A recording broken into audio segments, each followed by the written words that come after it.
Texas! He's a 10. I choose this family.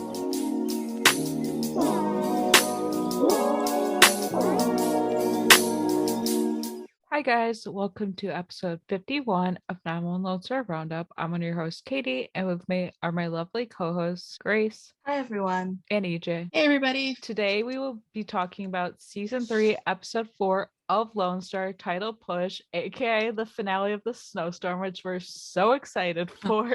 Oh yeah. Super So excited. Just such a good episode. Yes, like this whole series was so, like the whole snowstorm series was so worth it, and just like I am so hyped to talk about this today, and we have a whole lot to talk about per usual. I think it's I think it might be a little bit more than we usually have or have had recently. So grab a snack, grab a drink, whatever you want, and let's get to talking. Yeah. Buckle up, everyone. Yes. So we started off, of course, almost like pretty much where we ended, which was with Grace and Billy stuck in the snow, of course. And Grace keeps trying to call like Judd, and honestly, I totally get this. Like some people are like, why is she doing this? But it's honestly like such a force of habit, because like I don't know if anybody else, I'm sure somebody else has done this, but like when you're out, your Wi-Fi goes out, and then you keep trying to check like your messages or Twitter or something. I've done that so many times. Right. Like it's just so it's force of habit. Yeah, and exactly. Also by this point, it's like, please just let one time go through. Yeah, exactly. Like she's probably like hoping she can get through, honestly, too, even though like that's probably not gonna happen. And so like they're stuck, and then Billy is not very wise in this situation because he keeps talking about his CB radio that he has in his truck and how that could have helped, and it's just like, this is one of those instances where you do not mess with the pregnant woman, not to mention the pregnant woman in labor. Exactly. Like, dude, you're just digging yourself a bigger hole. Yeah, and it's funny because she keeps calling him a weasel. Like it's just so funny. Like she's like she says something like, oh, I'm gonna pull your weasel tongue out and stick it to the whatever, the dash or something. And then like he's like, oh, take my hand, and she's like, you can leave your weasel hands far away from me. Oh my god. I feel like I think at some point, like all of us were actually starting to feel sorry for Billy.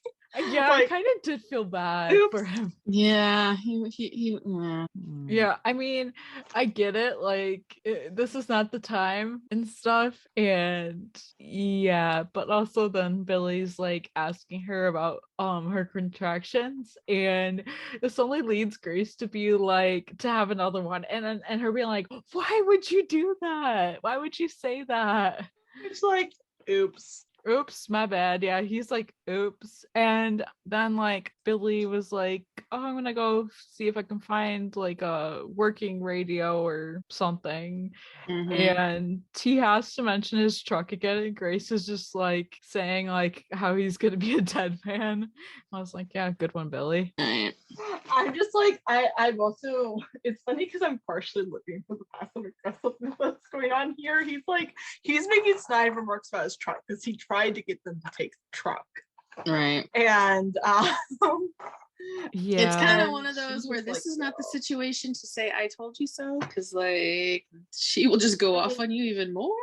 Right. And like I get it, like he's trying to help, which is kind of why I feel bad, but it's also like she's in labor, and this is the woman that also kind of hates you. Right. There's no real kind of about it. Oh, she hates him. She hates him. So like it's like, Billy, you're really not helping yourself. Like, you might wanna just stop talking. Pretty much. Yeah, basically. Yeah. And then of course we finally get to the cookies. Oh yeah. Finally. Yeah. Finally. And like they look delicious. Yeah, honestly, I know Grace and I mostly were kind of like being like, those, like, no, we wouldn't eat those, but honestly, seeing them done, they kind of look good. Right. But yeah, I mean, I'd still take some of the ingredients out. But, I mean, they same. look very good. Yeah, same. I loved like I did love like the religious aspects of like this episode, mostly like the ones in the Yes. scene and stuff, like Gwen like mentioning like why don't you go back to temple, or like it would be good for you. And like honestly, Gwen asking about this, like obviously we know like the coma dreams are like these are conversations that TK has likely already had. So she's likely already had a conversation with him about like going back and stuff. And like TK mentions like how it would be weird since it's been so long, and I like totally feel that and stuff. I get that, you know, whether or not you still hold faith or anything like that, like going back to a religious place of worship or trying to find a new one, it's always awkward. Oh yeah, definitely. Especially depending on your reasons for leaving. Yeah, which kind of made me think like if he left, there could have been like a different, like it could have not just been like, oh, he just like didn't have time or he just didn't feel like going. There could have been like an actual like reason of why he left. Oh, possibly. Oh yeah, I deal with it all the time with people who left church, and you know, everybody has their own reasons, and I'm excited for them to even bring it up for TK, just to see like if they're gonna like maybe explore that a little bit with TK. Yes, like I just loved the confirmation, like, you know, like the final, well, yes, he is Jewish, which we sort of got when we learned that he went to Hebrew school as a kid, but I just love that they really did that, because also, you know, Ronan is Jewish, so I just enjoyed, you know, them bringing that in, and I was just so happy when they confirmed it. I'm like, plus we got like that hint of it last season when Gwen mentioned that she's a Jewish girl. So like we kind of figured I do too, like every once in a while I'm like, oh yeah, that was brought up, wasn't it, and stuff. And the funny part about the scene was like Gwen saying like how the good thing about the cookies was that they're calorie free, and TK just being like, how? And it's like they don't exist. He has not realized anything. And like it's like I would love a cookie that's calorie free. Heck yeah. Yes, exactly. Like please.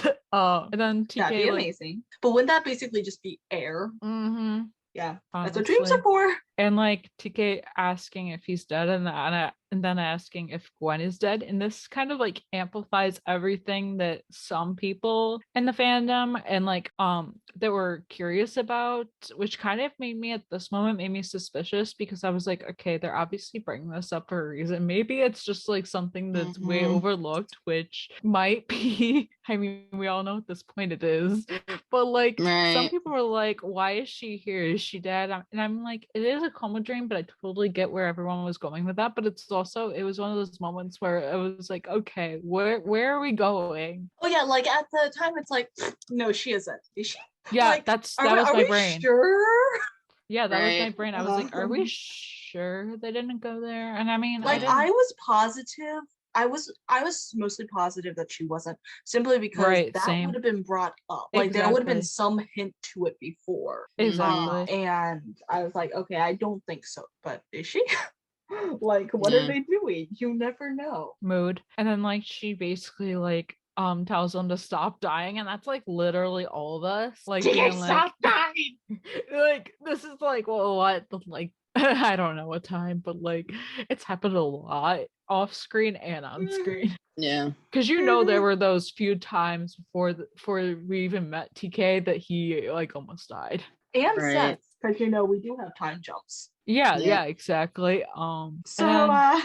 That's a scary thought. Yeah, then we flash to like out of this coma dream to the nurses caring for him, and the scene makes me so mad. Well, they're like, so like we start off with them like saying like how young he is, and like one of the nurses saying like, oh, apparently he's a hero, and one of the nurses is like he'd be better off if they'd never brought him back from the cardiac out in the snow.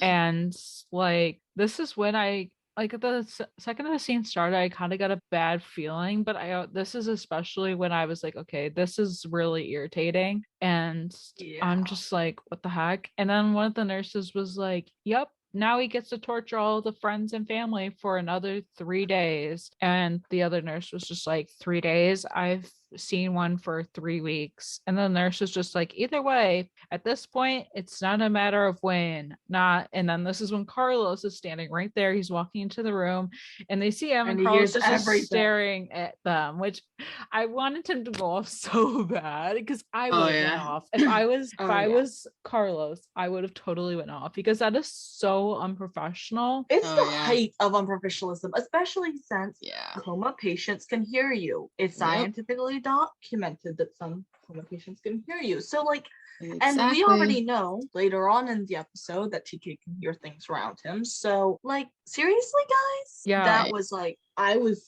so pissed. Same. And like, especially since neither of them looked like they were new either. No, they had at least they've been on the job for a long time, it seemed. Mm-hmm. And the one thing that also made me mad is how like when the nurse is like, I'm sorry. No, you're not sorry. You're just sorry you got caught. You're sorry that his boyfriend walked in. Yeah. You're awkward and you're trying to keep and then she like stumbles over like, oh well, the doctor will be in shortly to talk to you. And it's like you could see like as she like brushed out of the room, like you could see him like opening his mouth like he was trying to say something. And I was like, oh, just yell at her, tell her to F off or something. But honestly, he was in too much of a state of shock to do anything. Yeah. I think it's just you know, and we'll talk about this later with other scenes that he has, but yeah, I was just like, I can only imagine what was running through his head right at that moment. Like, honestly, it was like another slap in the face of other people telling him he's basically wasting his time. Like, you know, that breaks my heart too, because like I feel so bad for him, because you can tell like how hurt he is by that, because this is like something that happens like quite a bit. And yes, like this is pretty, I've seen this happen before, but I think it's also important to include because then it shows like Carlos's feelings, and honestly like it amplifies like everything that happens for him in this episode almost. Right. Oh yes. You know, the entire episode you just heard so much for Carlos. Right. And this is like one of those points where you're just like, baby, no. I know every time Carlos cries in this episode, I cry, and then I'm like, I don't want to ever see him hurt again. I know. Yes. Like, okay, wake up and take care of your boy. Exactly. Yeah. What does make me happy though is seeing Buttercup, which in these 4 episodes, I gotta say they've really brought it with our Buttercup content. And like they listen to us. They do. Good job.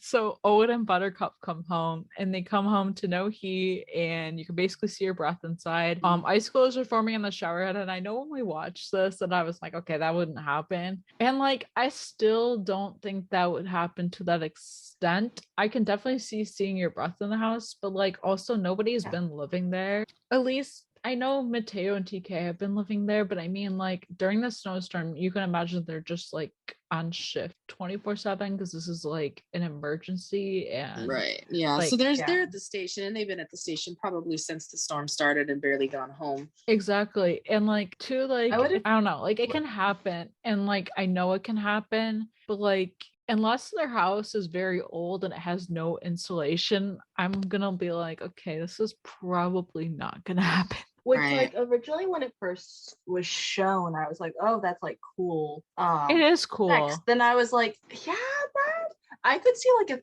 a very thin crust of ice, but not the extreme icicles. Like that was just a little extreme. It's so minor that it's not even like that. Like I won't be like complaining about it, but it's also something that's good to mention because I'm just like, okay, but like y'all know us, we nitpick everything. Yeah, exactly.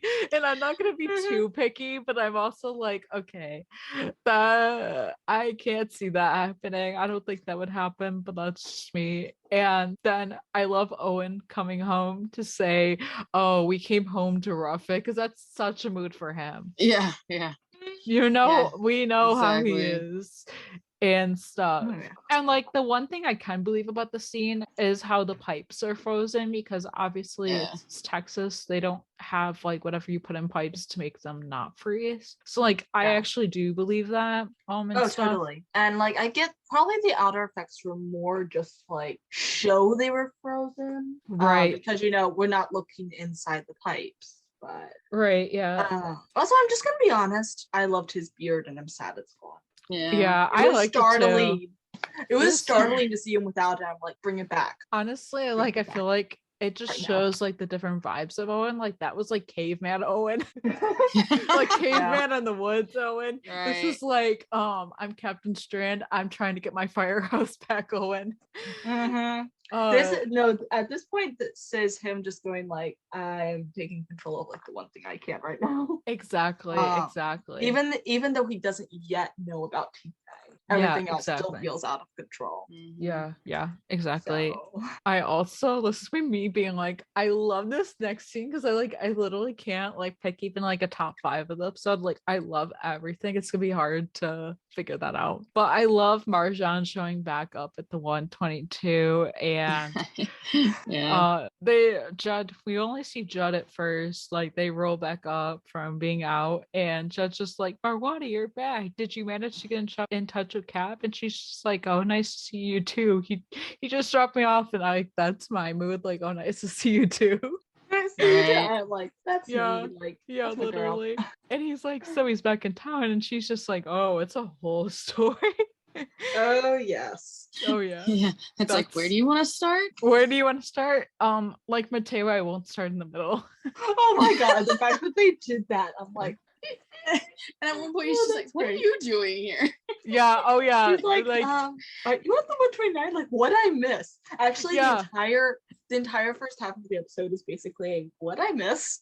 No, it totally is. Yeah, totally. Because like Judge just like, well, where is he now? And she's like, I assume home. Why? And Judge just like trying to get service. So of course Mateo comes in and he's just like, did you get him to sign the Billy letter? And Marjan's just like, doing a double take, like, what are you doing here? I thought you were signed the 129. And Mateo's just like, oh, Captain Tatum loaned me to the 122 to help dig Paul out. And Marjan's just like, dig Paul out of what? Dig him out of what? And Mateo's just like, gym collapse over at the Providence Pastor Church. And she's just like, what was he doing there? And Mateo's just like, so we were all there after the first collapse. And Marjan's just like, you do where you start your stories in the middle, yeah? So did you get him out? And Mateo's just like, yeah, we got him out. And she's just like, so where is he? And Mateo's like, in the hospital. And Marjan's just like, is he okay? And Mateo's just like, yeah, I mean, he's okay. And Marjan's like, all right, so who's not? And I just like, Mateo is a whole mood. Like, yes. Like him, like, yeah. And then of course after that they have to show TK on the vent to be like, okay, this is who's not okay, even though we were the ones that knew the whole time. Marjan just didn't. And I mean, I guess Paul didn't, but obviously we know that by this point he figured it out. Oh yeah, like somebody would have had to tell him off the scenes by this point. But we get, of course, Carlos and the queen of the Tarlos fan club, Nancy. Just gotta say that. It like, I love the scene so much because like, I don't know, it was just everything. And like Carlos is just like being like, am I the world's biggest schmuck? And Nancy's just like, what? And he's like, I'm holding visual for a man who doesn't even want me in his life. Doesn't that scream schmuck? And Nancy's just like, hell to no. First of all, TK loves you. And second, where did you pick up schmuck? And he's like, from TK. Must have rubbed off. From TK. Must have rubbed off. I love that. Yeah. And she's just like, and he's just like, why do you say that he loves me? And she's just like, because it's true. And he's just like, you've been by his side this whole time. Does he ever talk about me? And Nancy's just like, honestly, not much. And Carl's like, I didn't think so. And Nancy's just like, but he does bite off my head anytime I bring up your name. And like Carlos is just like, that makes me feel so much better. Like, thanks. And like, that's a mood though. But like, we totally know what he means by that, because it like kind of makes me flash back to the first episode when she desperately wants to know why they broke up. And I mean, same Nancy, we all wanted to know that. And yep. Still, yeah.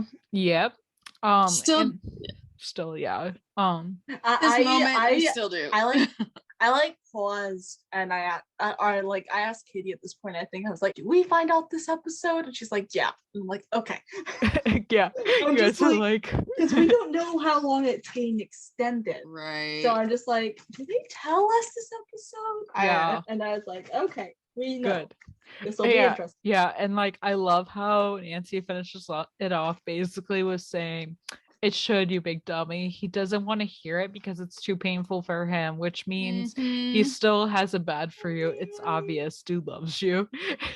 And we're like, yes, But like, and more yes. yes, and then we get like, especially her Carlos, because Carlos is just like, if he loves me so much, then why did he break my heart? And this is the first time probably, I don't know, I definitely cried at that because I was just like, oh, Right. I was like, baby, no. literally. That was me. Okay, that was me the entire episode, just going, baby, no. Exactly. Yep.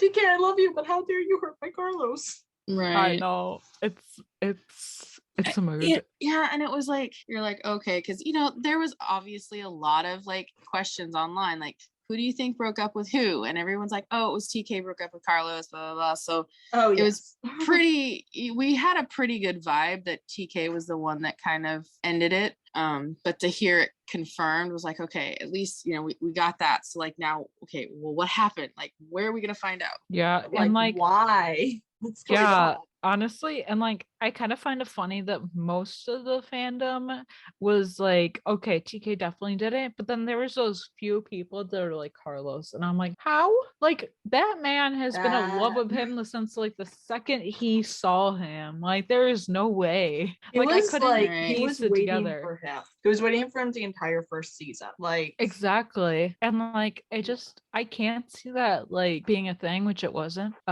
So yeah. Yeah, like if it had been Carlos, all I gotta say is it would have had to have been really bad then. Oh yeah, 100%. And then Owen at home, like after he shaved, like looking nice, and I just love Owen saying to Buttercup, like, "How do you like the new look?" And it's just like he's just like, "Oh yeah, it is the same old look." And Buttercup is just like, he's like, "No reaction, what?" And I'm just like, he's a dog. Like, what do you want him to do? It's just like he's also the only company he has right now. So. I know. I feel like Owen is like going a little stir crazy from having like minimally no connection.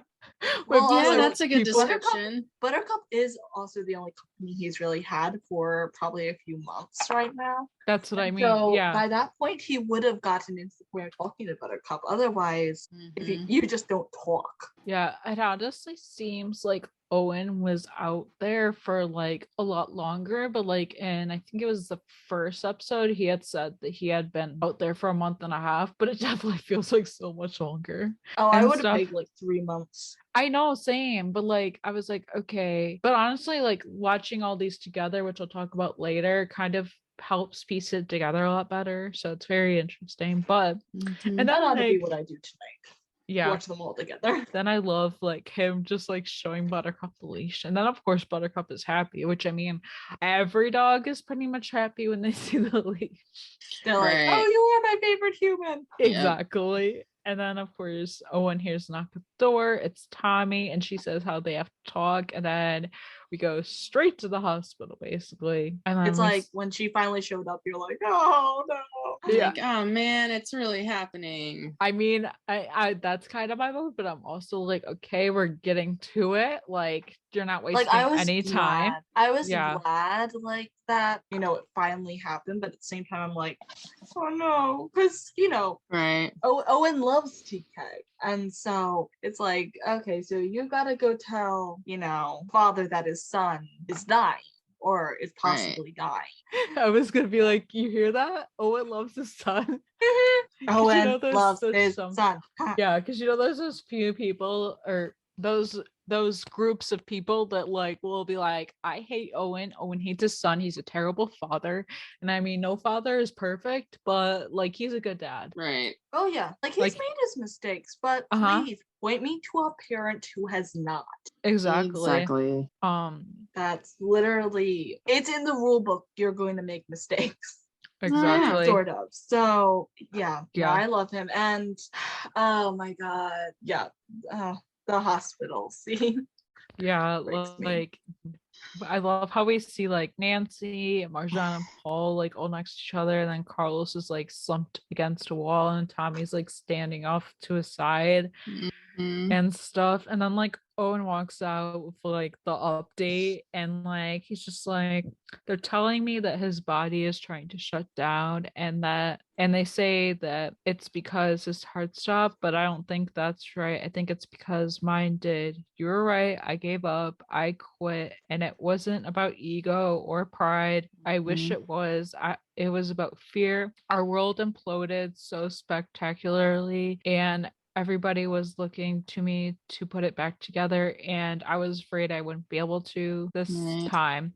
And so I ran away. Everything that's happening, it's my fault. And Tommy's just like, no, Owen. But I love what he said, just because like I always knew that it didn't have to do like his pride or ego. He was hurting long before he even like knew about TK, because obviously he just found out and stuff, and he went to see him, and like he was hurting. I'll be honest, at first when he started talking like this, I'm like, what does this have to do with anything? Like, I was confused, because to me at first it seemed like he was making it very much about himself, and then I realized, because of what was said next, I was like, no, this is not him directing it about himself. This is him directing the only thing that he has any control over right now. Right. Yeah. And then that made me like, oh no, I understand now. Like I'm okay with this. And then I started actually really liking it. I'm like, oh good, we're addressing this. And I also never thought it was out of pride or ego, but like he had to rebuild, what was it, the 252 in New York. He had to rebuild the 126. He's had to do this so many times, and your luck runs out at some point. And I think he was afraid his luck was going to run out. Right. And like I like what he said after like Tommy said no, Owen, because he's like, no, it's true. So you can tell the universe, message received. I mean, it may be too late, and I may not be able to fix things, but I'm sure as hell gonna try. I'm not waiting around. And like he's looking at Marjan when he's like saying this too, which kind of like almost amplifies like their sequence throughout the last couple episodes and stuff. Right. See, what I liked, and what actually because see, I've seen Marjan as being a little too pushy the last few episodes. Oh yeah, definitely. And so like some of her scenes I wasn't able to take as much humor at, just because I was like, seriously girl, just shush for a moment. I get you, I sympathize with you, but like please hush.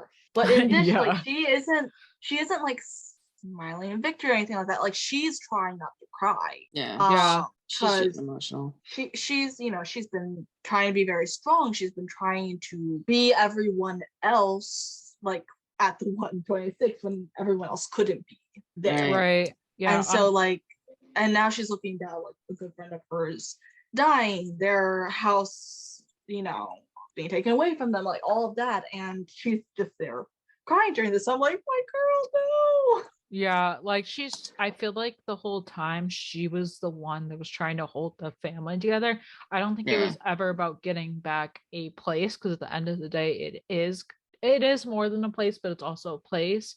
It was about a family that Owen built, because Judd was there, but he chose to keep Judd there, and he brought all these people together and they made a family. So like it is precisely beautiful hard. Thank you. I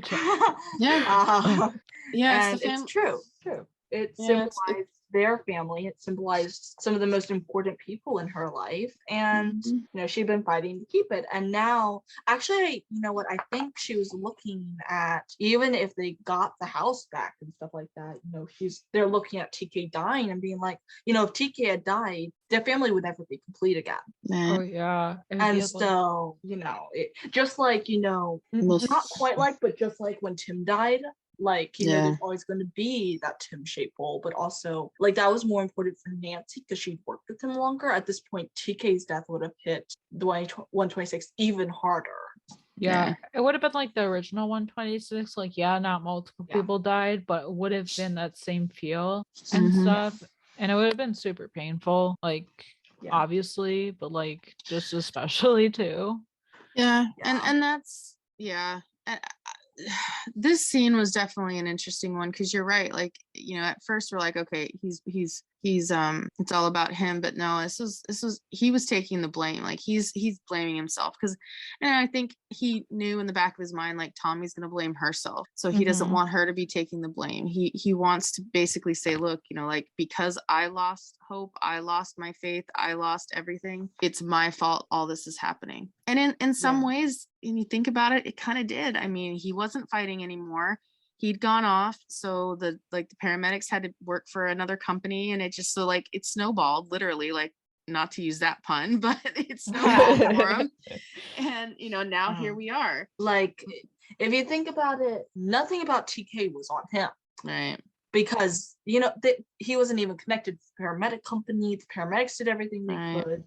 They were just juggling too much at a time and did not have the resources or, you know, the conditions to do everything that could have helped. They just did everything they had the ability to do.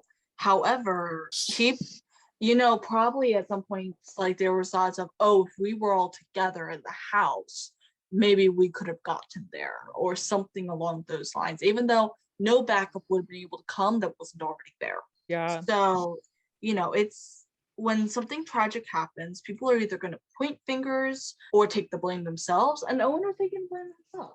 Right. This was like accumulation of everything bad happening. Right. Like, this was kind of the tipping point. That's right.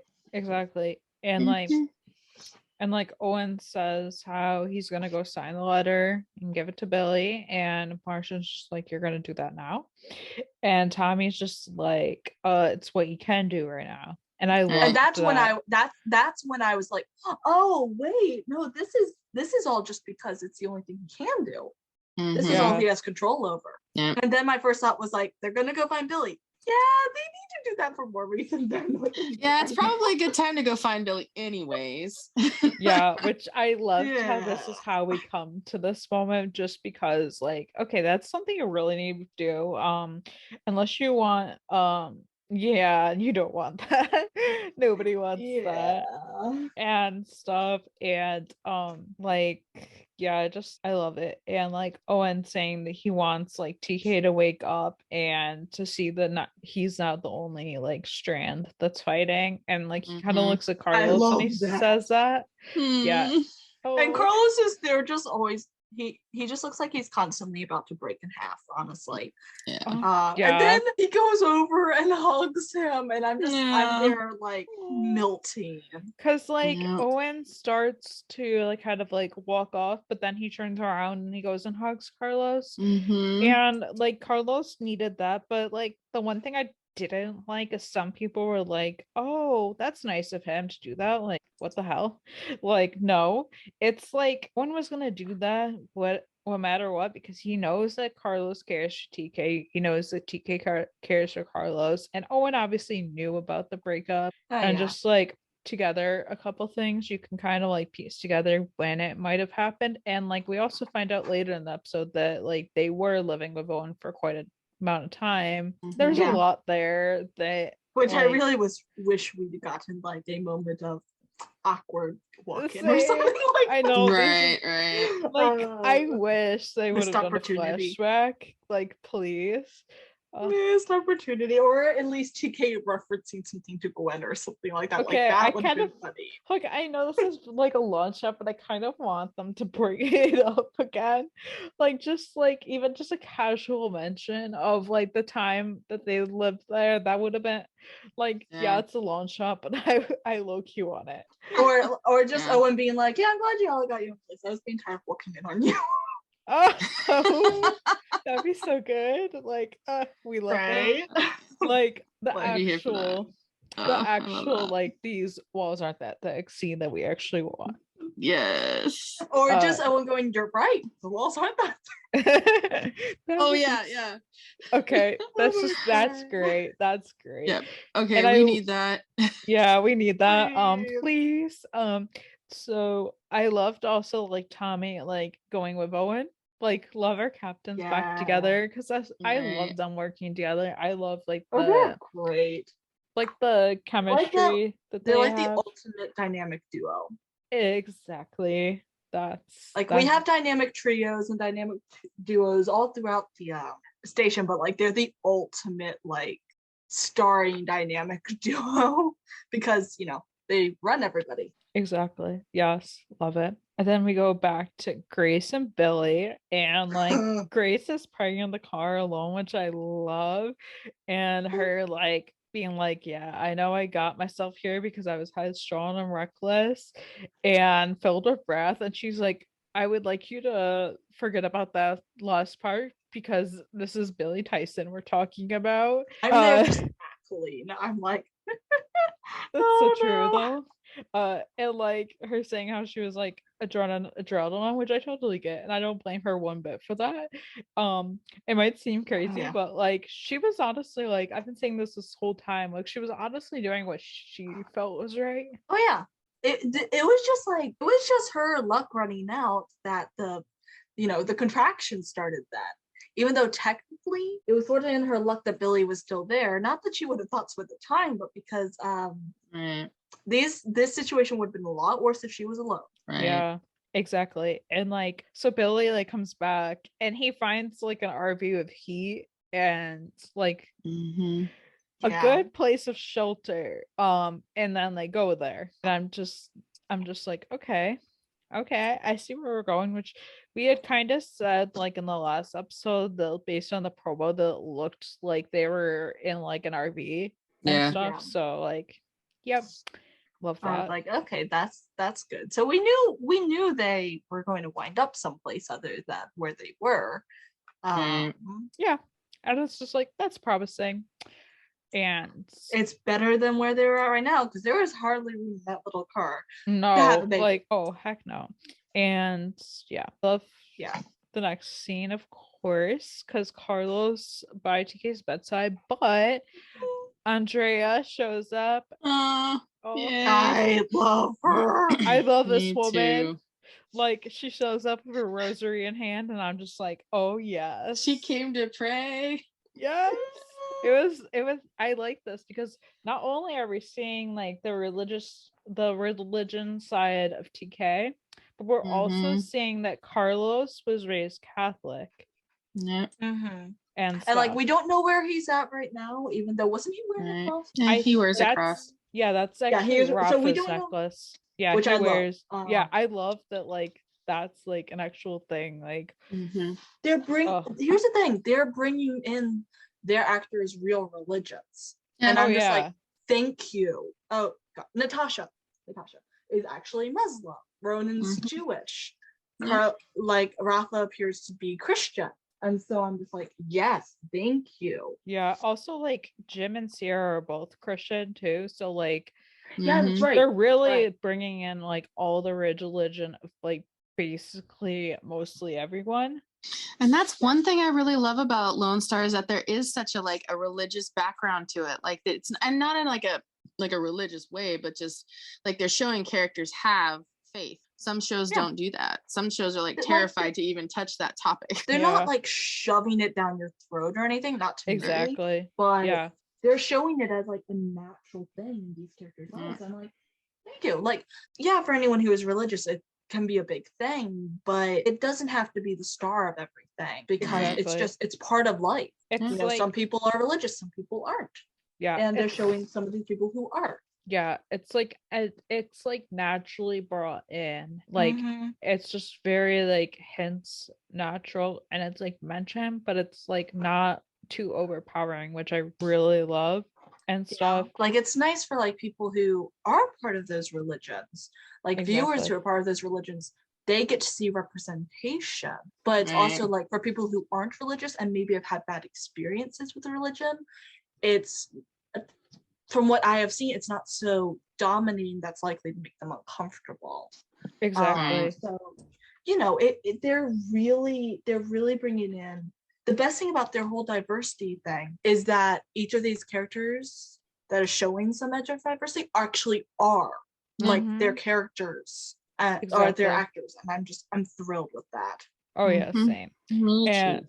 yeah, and then like Carlos is just like to his mom, like, I told you not to go out in the snow. And I love how her comeback, and she's just like, Did do you think a few flakes would keep me from my boy when he's hurting? And I'm just like, Mm, mood. I'm Like, just there like, we stand Andrea.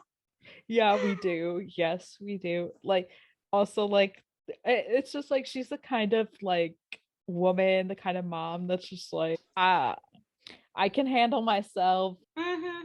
Like, and I'm like Carlos being like, does dad know you're here? And she's just like, what's he gonna do? What's he gonna say? And she's like, mood. Like, it's a little late for that. She's already here, boy.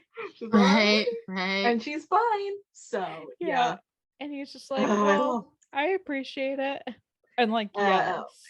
I and what I really love is like we're seeing Grace become a mom. We're seeing TK with his mom, Carlos with his mom. Yes. And I know we joked, I mean Grace said this, but this episode should have been called Moms.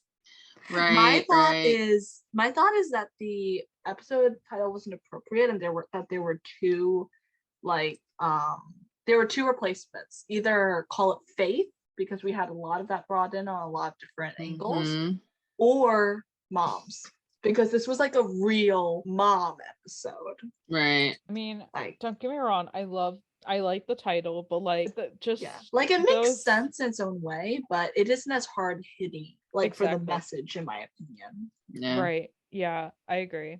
And I just I love like this is like I've always loved Andrea. But like just even though we like barely saw her. Like we barely saw her. We were like totally like standing over her so hard.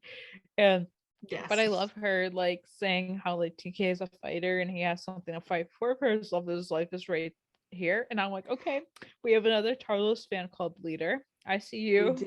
But then we find out she doesn't know they broke up. Yeah, Carlos. And I'm just there like, Carlos! What? I mean, I don't think I could have predicted this, but also seeing it makes a lot of sense. Oh yeah, the moment you get an explanation, you find out about it, you're like, okay, I can actually, that does make sense. But like, that stunned me so much at first. Because I'm just like, I'm sorry, boy, what?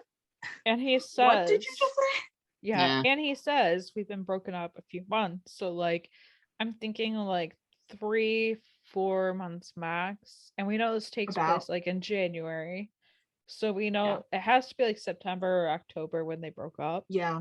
Like my kind of figuring is that they broke up about halfway through the break. Like, what was it? Like a 6-month break between seasons? Not in real life, but like timeline wise. Yeah, was it like 6 months? 6-8 months, yeah. That's what I was kind of figuring, okay, about halfway through is kind of what I'm thinking. Right, yeah. Definitely. And then like I love like Andrea's just like, why didn't you say anything? Carl's just like, I wanted to, but like it was amazing how you and dad supported us. I just didn't want to let you down. Her saying like how they're proud of like who he is, and I love that, especially since like in 204 when Carlos introduces TK as his friend, we thought that he did that because they could have been like not homophobic or like unsupportive. So and we find out that they're fine. Yeah. And they knew. Yeah, but then he's terrified that it's gonna change, and yeah. And like I can understand where it's coming from, and so here I'm just like, oh baby, yeah, your parents love you, like his dad, his mom, they both love you so much, and they love TK, and like she has to make that a point too, like we love TK too, and stuff, and she's just like, when he wakes up, we're gonna talk about this, and Carlos is like, talk about what? And she's like, about why he thought he could break my baby's heart and get away with it. Mom was not happy. Like, and this is when I love this woman, she's amazing. That was the time to be. I'm just like, I love her, she's great. Yeah. Like, she's just great. Which Carlos needed that because he starts laughing at that. But also this line. Okay, maybe I'm looking a little bit too much into this, but I think we've talked about this before. But why does that make me feel like he's the baby of the family? Oh yeah. I totally He gives me baby vibes. This I wasn't sure about it before. Like I could see him be in the middle, but after hearing this line, I'm like, he has to be the baby because there's no way. And I've had this conversation with like friends before, and they're like, "Oh, he could be an only child." I'm like, absolutely not. There's no way he does not give is only child vibes. Exactly. Mm-mm. He doesn't give like that vibe. Also, like they're not, I know TK has sibling now, but it wasn't always like that. And he was mostly an only child for like 26, 27 years. It wouldn't make sense theoretically. It wouldn't make sense for them both to be only children. So like, well, let's start. Give us our Carlos siblings, please. Now. Please. We're demanding. Yeah. I absolutely love that. Like at first, when I heard this the first time, I thought a few things. Like I was like, yes, I love the sentiment, but also I'm like, okay, let's not like pressure the boy the second he wakes up. Right. Yeah.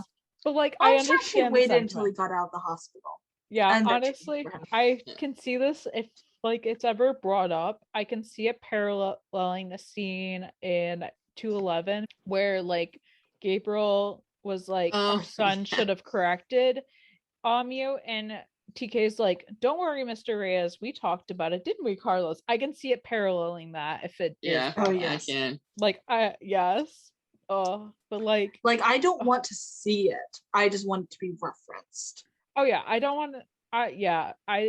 I don't think we need to see it, especially with other things we've seen. But I definitely would love a reference, please. Or like, okay, here's the thing I would do if we could see it. What I would want is not to hear the audio, but like to see from Carlos's point of view as his mom takes TK aside at some point, and just him going, "Oh, Mom."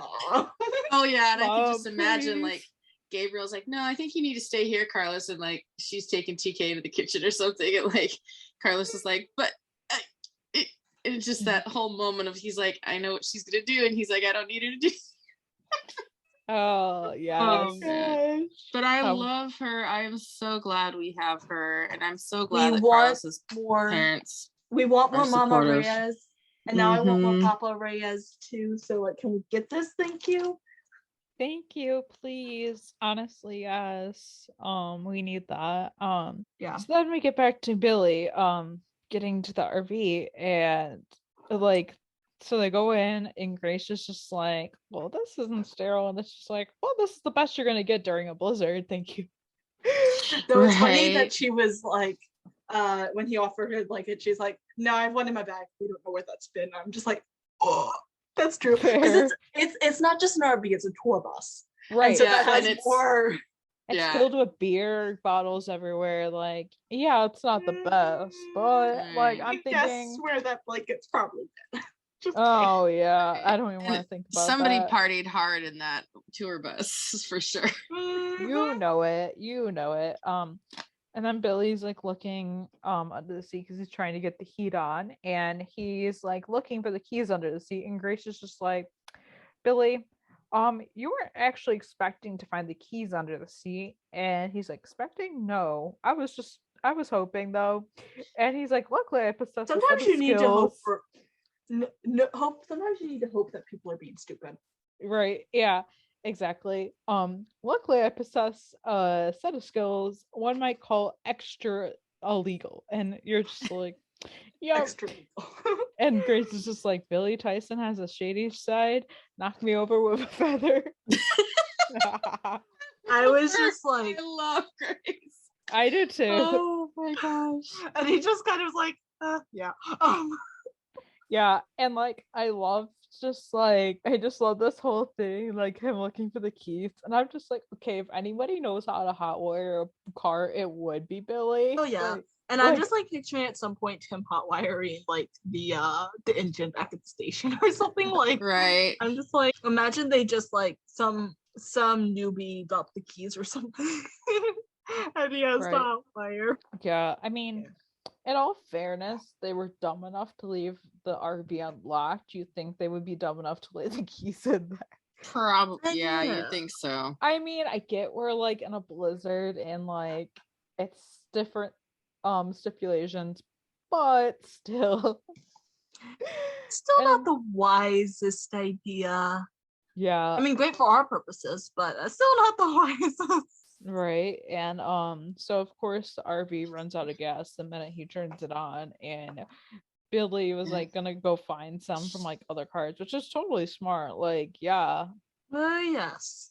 Like, you're not gonna go to a gas station. Like, we know that. Like, that's not happening. That's not the wisest choice. So like that's like the next best thing. Yeah. So I'll be honest, I didn't predict the method he'd have to use to get gas. Right. Oh, Which it's kind of we'll gross. get to that. Yeah. Mm.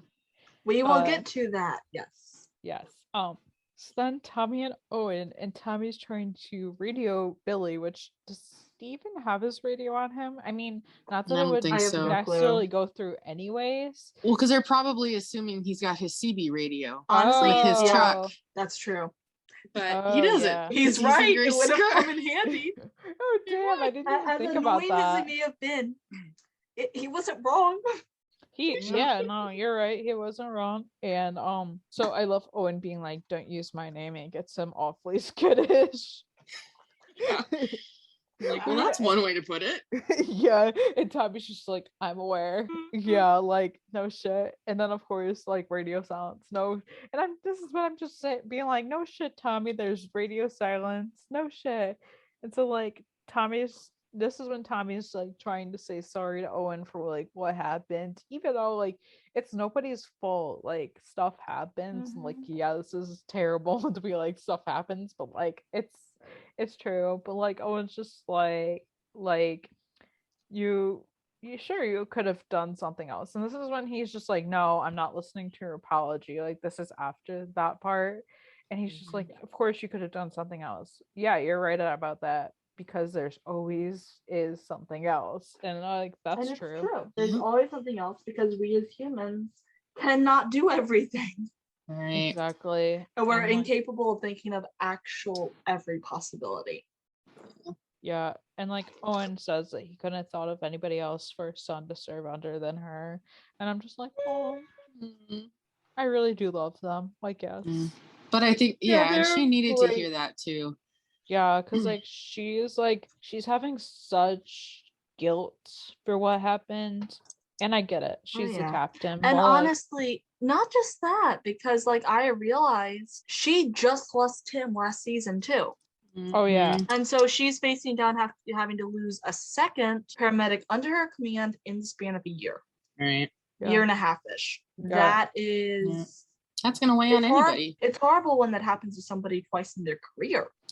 Oh yeah. Much less twice in like a year and a half. Right. And just after she comes back after taking a sabbatical to have children and raise her family. Yeah, not to mention and having just lost her husband. Exactly what I was gonna say. Just after like losing her husband. Like that woman has had enough loss for a lifetime already. And she's she like needs a what break. Yeah, she needs a break. Exactly. Someone needs to get for a paid vacation to Hawaii. Just saying. Right. Like just send her somewhere. Yeah, honestly. Pamper her like the series. Yeah. Her and the kids, because we know she wouldn't go without the kids. Oh yeah, 100%. Just give the woman a break, please. Yes. So back to TK. So like he totally looks fidgety, which is what like Andrea says, and like Carlos is just like, it's just muscle spasms. That's what the nurses say. And he just says it so like non like it's just like whatever. Because I feel bad because like you can tell he's been told that numerous times. Oh yeah. Like the first time somebody moves, you're like, oh my god, he's moving, he's waking up. I could just imagine that happening, and they're like, no, it will happen while they're in. I was like, oh, he's been burned so many times by that. Oh. Because you know that like he probably freaked out the first time it happened, and then he had to be told that like, no, they're just muscle spasms. It's and you're gonna see them again. Yeah, exactly. Which is like even worse because it's like, oh no, you're gonna have to watch that and be like, no, he's not waking up. Right. And Andrea's just like, you need to talk to him. And Carlos is just like, no. And just her being like, why not? And Carlos is just like, yeah, Carlos is just like, I wouldn't know what to say. And she's just like, tell him what's on your heart. And Carlos was just like, if I told him what's on my heart, it wouldn't be very nice. And I'm just like, that's not supposed to be funny, but it kind of is. Yeah. And like that is an actual mood, you know. It is a mood. Yeah.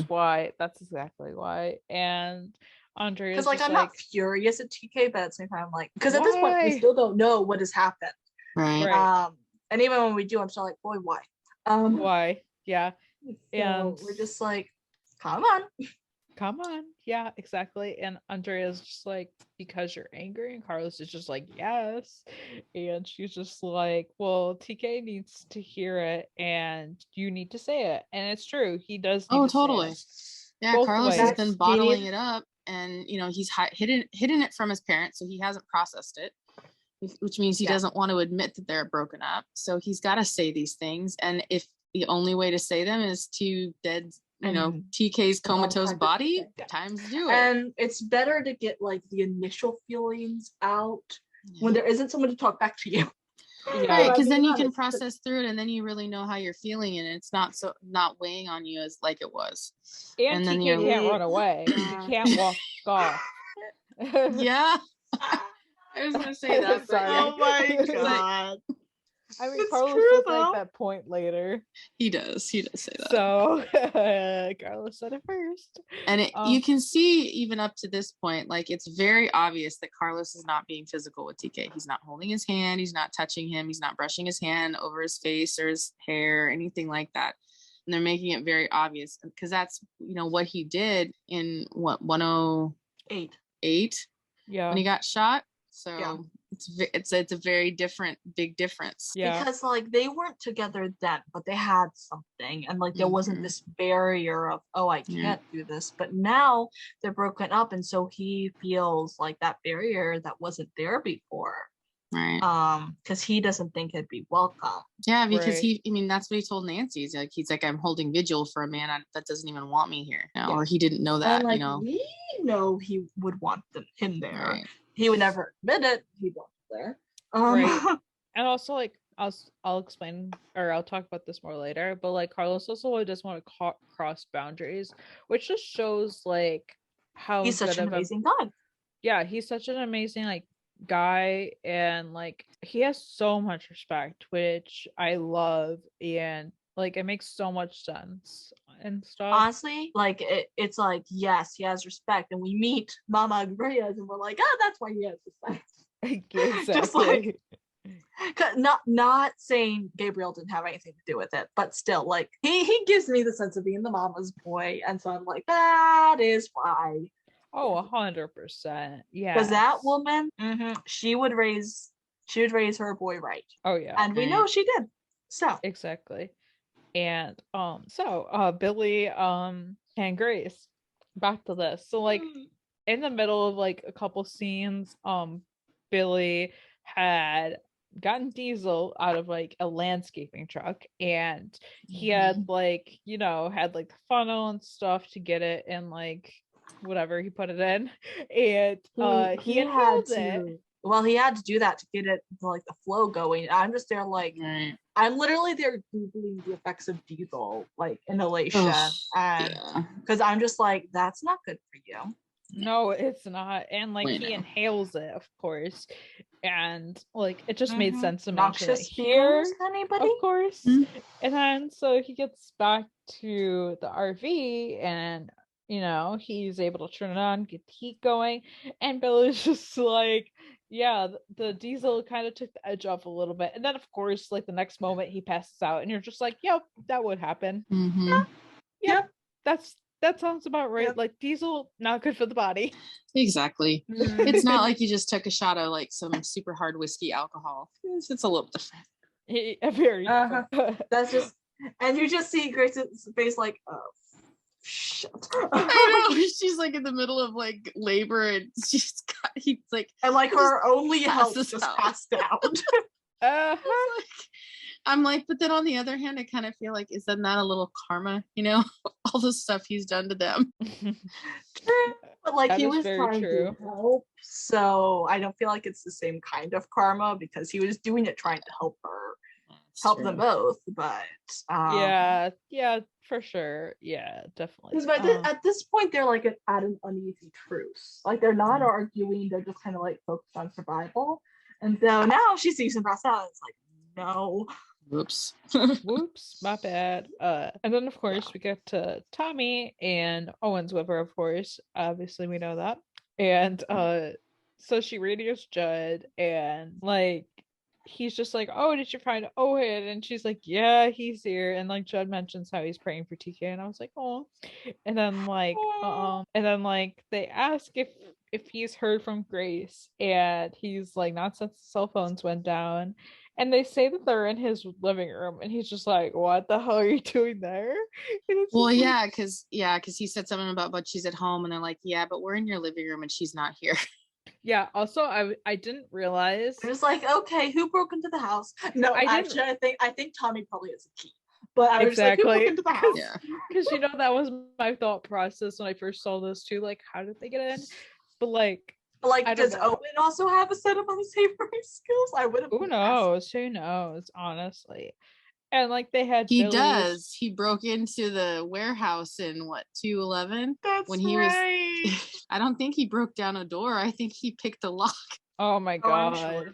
Just imagine him googling that. I could see it. I see that. I mean, honestly, I would do that too. Oh yeah. Anyways, just like yes. Google to find out how to. Anyways, Oh between the last scene with Tommy and Owen and this one, they've decided to somehow GPS location for Billy's truck. No, it was his phone. I was wondering how they managed to get. No, it was his phone. It wasn't his truck. It was his phone. Right. Oh, it was phone. So he left his phone in his truck. Of course he did. I mean, at this point, your cell phone is useless because there's no calls. And he wasn't expecting to go anywhere. And when he was going somewhere, he was a little busy trying not to get like run over and try and get in the car. So I love Jed's response when she's like, well, Billy's we pinged Billy's truck here, you know, and he's not here either. And he's like, well, there's no, she's like, where would Grace and Billy go? And he's like, there's no them. They wouldn't go anywhere together. Yeah, and it's just like, I mean, technically you're right because Billy hopped in the car while it was moving. But it's also voluntary. It wasn't voluntary and stuff. So like, yeah, I was just like, please nobody say that he kidnapped her, because that would have just been an entire lie we did not need to have going then. I mean, you did, I mean, especially since like there were those few people that are like, oh my god, did Grace get kidnapped? And it's like, did you watch the episode? I'm sorry, but did you? Some of those questions just make me go, do you just lurk in the fandom just to stir drama but never actually watch the show? I feel like some people like that, like they come on like clips of the show and they comment like these like stupid things, and then that like it's just a thing. And like, so Judd and Owen and Tommy like plan to go in opposite directions to find Grace, and this is just like, okay. Well, and it was cool too because like he's like, well, look for a pink bag, because if there's not a pink bag, and they're like, there's no bag at all, and he's like, oh well, that's her go bag for the hospital. So he's like, if that's not there, then she must have gone into labor. Of all times. I'm like, of course. Times. And then he's like, oh, and so, so I like how they kind of made a plan to go out and look for her. And I'm like, and this is barely like halfway through the episode. There's so much going on. Because somebody before the episode tweeted, I wish I could find the tweet, but they tweeted, okay, so these are all the things that have to happen in this episode. How the hell are they going to fit it in? And they did it. They did it, and it's remarkable. And it actually managed to like turn out nice. Exactly. But yeah, so back to Tarlos, but it's really Carlos, even though TK's there. So like Andrea had like given Carlos some like alone space with TK so he could talk to him. And I love what he says, but like Carlos kind of moves closer and like he's just like, hey TK, it's me. I've been here for a while now. I don't even know if you want that, but I guess you're not in the position to walk out this time. Didn't I just say that?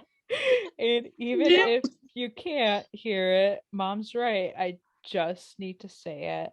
I'm so mad at you right now. And the worst part is if this is goodbye, I can't even hold your hand or run my fingers through your hair or kiss your head, not without it feeling like some kind of violation.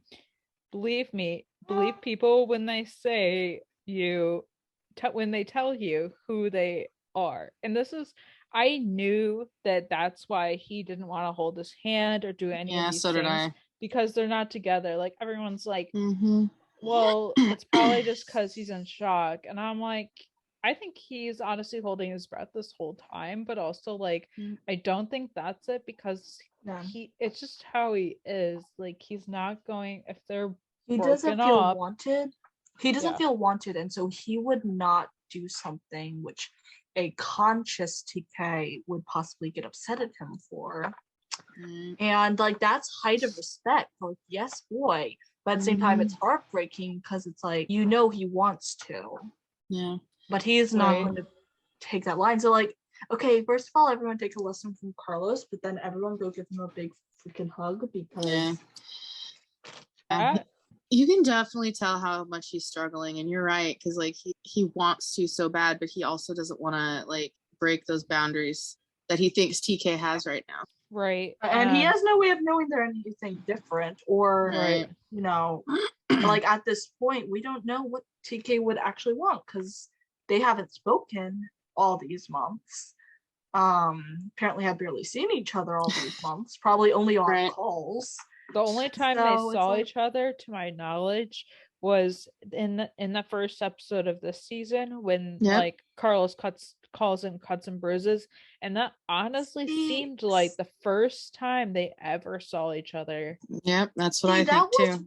That was what perplexed me, because if they've been broken up for a few months, they still work in the same area. They had to have seen each other at some point. But with Paragon, it's a private ambulance company, and those aren't really called to major emergencies, so it's rare that they would interact with police officers. Paragon would be more of like an elderly woman falls at a skilled nursing facility and they have to take her to the hospital from there. So like a private ambulance would come over versus like city. Right. But I love that makes more sense. I love how they did this in this episode, because like we get Carlos talking to TK, and then we get like, then all of a sudden we shift into TK's dream. Right. And then he's hearing Carlos, and you can physically see Carlos there, and TK's like sitting there like, he looks so mad, Mom. And Gwen's like, he doesn't look particularly happy. What in the world did you do to this boy? Yeah, but I just, even before that, I just love like it going from like Carlos saying like believe people when they tell you who they are, and then flashing to the coma dream and having Carlos be like believe them, right?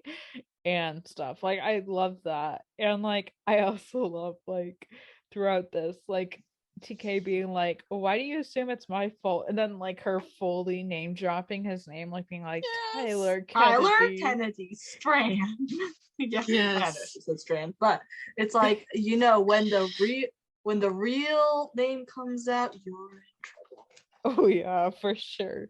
And TK is like, I don't think I've ever been called Grace, my middle name, like in my life, but right. If that ever happened, I'm in trouble.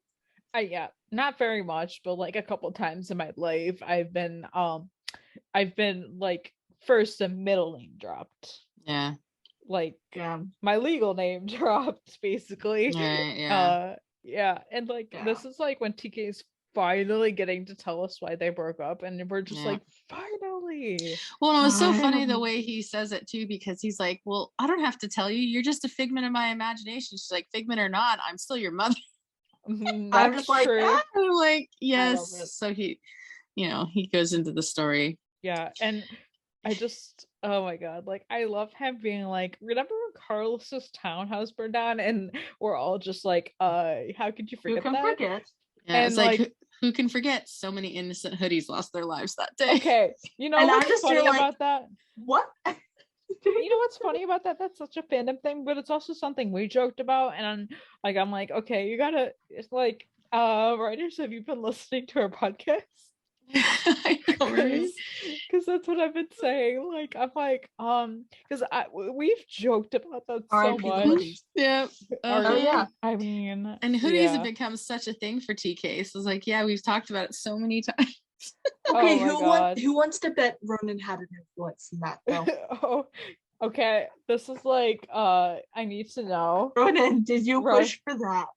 Because I feel like that was like, I feel like that is such a Ronan move for like That feels like a Ronan move. yeah, exactly. And yeah, so like also like TK kind of mentions like, you know, we were living with dad while we're looking for a place, and I'm like, we all like, some people were like, oh, maybe Carlos lived with his parents and TK stayed with his dad, but it's like we knew that they were living together. Like they wouldn't just out of the blue stop living together for no reason, like and stuff. And like, especially as they both needed to be around each other after the trauma, because like that's something some people like to recover on their own, but that's something they needed each other for. Right. Yeah, they would have been together. Yeah. And like I loved like I liked how the mention of the place was brought up, because it's like Carlos found a loft downtown, but they didn't want renters, they want buyers, and TK doesn't have good credit, so and he hasn't made the greatest financial decisions in his life. It's like, I mean, Gwen kind of looked at him like, yeah, I know. Well, that was such a mom moment. Oh yeah, that was like the addiction part of him coming up too again. Yeah, like, you know, that it has to be part of that. Oh yeah, like, you know, like it's pretty like point blank, like that's probably what they mean. Right. And like he's just like, yeah, I couldn't come up with the money, and like he says how it was like crushing disappointment, and Gwen's just like, who's crushing disappointment? He's like, mostly mine. Yeah, well, I mean, because I can see that, like he would feel bad because he would feel like he's holding Carlos back from something that, and he really liked the place, and too. he liked the place too, so he just felt bad like he couldn't provide what he wanted to, right? And like Carlos said that he didn't care where they lived as long as they were like together and stuff, and they like agreed. Yeah. And then like they agreed to like keep looking, but eventually Carlos found something, and he brings TK back to the same loft and said it was theirs. Yeah. Like, this is when you're like, oh, and then like TK's just like, yeah, he put both of our names on it, and like TK's just like, it was such a power move, and that's why TK was, which I get. And I'm just like, boy, what? Yeah. Like, okay, part of me can understand, but at the same time, I'm just like, what were you thinking? But also, like, I don't think it's stupid, or it's not realistic, because it definitely is. Like, lots of people, like, money is a real bigger issue than some people even imagine. And stuff like rent, buying, like some people like just rent because, like, especially like in a big city like Austin, like, and the fact that it's downtown, like if it was like in a suburb of Austin, like I would be like, okay, but like it's downtown, so you know it's gonna be more expensive, right? Yeah, and stuff, and it was near a lot of cool nightlife, like TK said, so it was like the place they wanted, like it had all the bells and whistles that they wanted, and like a young couple, you know, come home from work and you got stuff to do, and you like and hang if you wanted to. And I can see TK considering it a power move, like thinking like in the past, I'm sure people who had money held it over TK. So I'm sure he's like having that thinking of, well, Carlos is gonna hold it over me, that I can't do it. So I'm, all this stuff, which Carlos would never do that. It's Carlos. He would never do that. He loves TK too much for that. And and I think it was Carlos kind of saying, because obviously Carlos would have, if he had a townhome, which means he owned it, he had homeowners insurance that he would get paid because all his stuff was destroyed. Like he lost everything. Right. Also, like, so he had money, so it wasn't like TK had to put any money up front for getting it. What, it may have just been a case of, he was like, I feel useless, I can't do anything, and he can do stuff, and so I'm just like, he just panicked. Plus, I think he sounds like he's panic inclined. I'm sorry, I have to laugh at that because, like, Like a little bit Anyway. later, Gwen says, "So you panicked?" And TK says, "I panicked." And I can't think of that word without thinking of Eddie. Yeah. I mean, who can totally see this being Eddie? Yeah. He would totally honestly panic over something like this. Yeah. To be completely honest, like a lot of people say Buck and TK are the same. No, but honestly, Eddie and TK have a lot of similarities. I agree. I stand by that. But like a little backtrack, because Gwen's just like, "Oh, that's romantic. It's a sweet gesture," and TK's just being like he realizes through this that he's just like, okay, it is a really sweet power move, I guess. Like he kind of like tell he's reluctant to working give through up it. his. I feel like he panicked at the time. Then like some part of him realized that he was being a little irrational, but he didn't want to admit he was being irrational, which is part of why he never told anybody. But also he was just like, I don't want to have to deal with right. Oh, can you imagine if Nancy found this out? Which is why she would be like, "You she would whoop him over the head." Yeah, she would whoop his ass. Oh yeah, well that's the whole reason why, like she said earlier, like that's why he never told her, and it had nothing to do with he didn't want like them to know. It was that he didn't want to know what he'd done, and so which in a way it's like, okay, TK, you really knew what you did then, and self-sabotages. And so he it's which like he wanted to. That totally made sense for his character. Oh yeah, for his I just like that they went was, like the canon version, not a fanon version of that. Yeah, I mean, yeah. So I mean, and that with TK, you know, he's gonna do that, and I think at some point he wanted to fix things, but then he figured it was been long enough that it was too late to fix. Yeah. So now he's at this moment where he's finally really processing what happened, and he realized, oh yeah, that was a really sweet thing he did. Part of him may have not even like known how to go about explaining himself until this, because like even part of him may have not known fully what had happened until he explained it. Even in Dream was just being like, yeah, so this happened. I know I messed up, even if I couldn't admit it to myself until now, but like I'm not sure how to fix this because you see how hurt he is. I knew how hurt he was, and I still did it. It's like you're digging your hole. It's like when you dig a hole for yourself, like you do something and you keep getting further and further down and you don't know how to get out because you're so far down. Like that's what this reminds me of completely.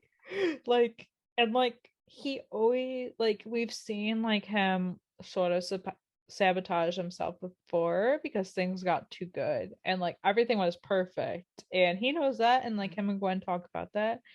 And Gwen's just like, you did the thing, so we know he's done this before. I mean, he's done it with Carlos before, and which I'm sure she knows about.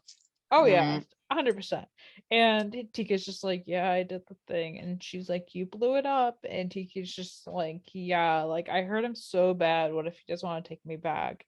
And Gwen's just like, there's only one way to find out. You need to wake up, and her just yelling, you need to wake up again. And it's just like basically all of us like yelling wake up for 2 episodes. Yes. Oh my gosh.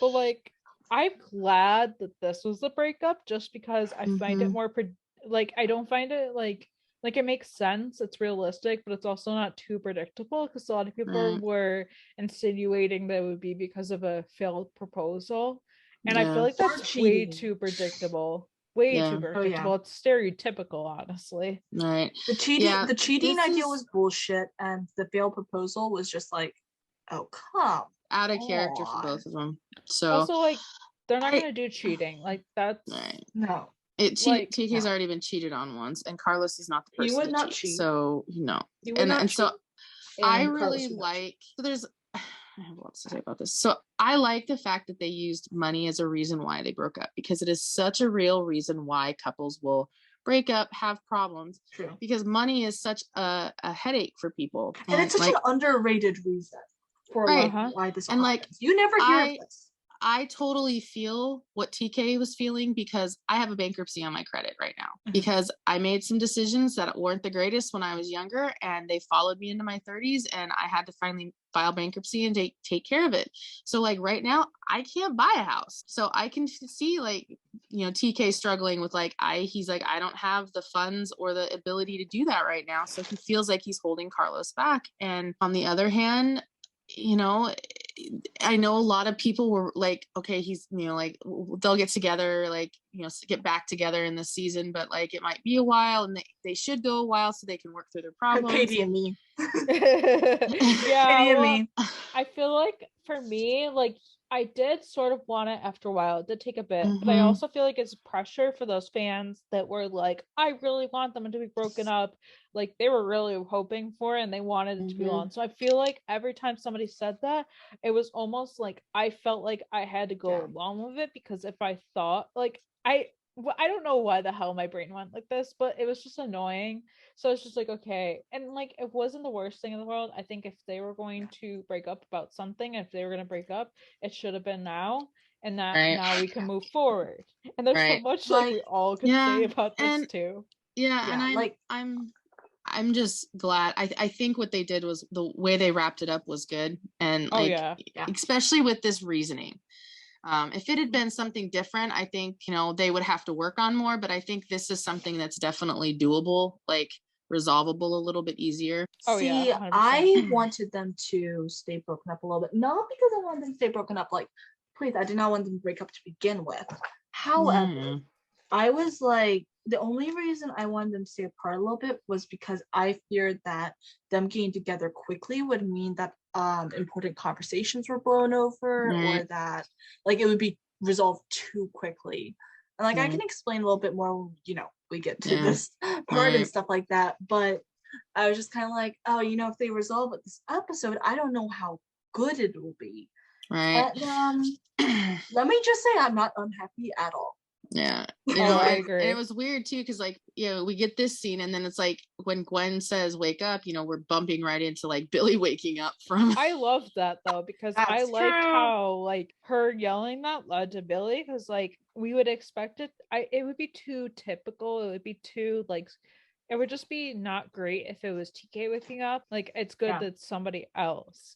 And like, of course, Grace like throws snow on his forehead, and we're watching this, and I forget who it was, but somebody was like, she throwing snow on his forehead, and I'm like, yep. I think that might have been me. Yeah, I think it was too. Yeah, I didn't realize what had happened for a good moment. I'm like, what the heck just happened? And me, I'm just going, did she go outside during attractions to get snow to throw on his face? I mean, yeah. And like, so Grace is just like saying how it's time, and like Billy's just like, we got some essential oils, and I'm like, he's going through her bag right next to her. Billy, like, you can bet he doesn't have any. It's like, Billy, I don't think he has any training. Is the thing.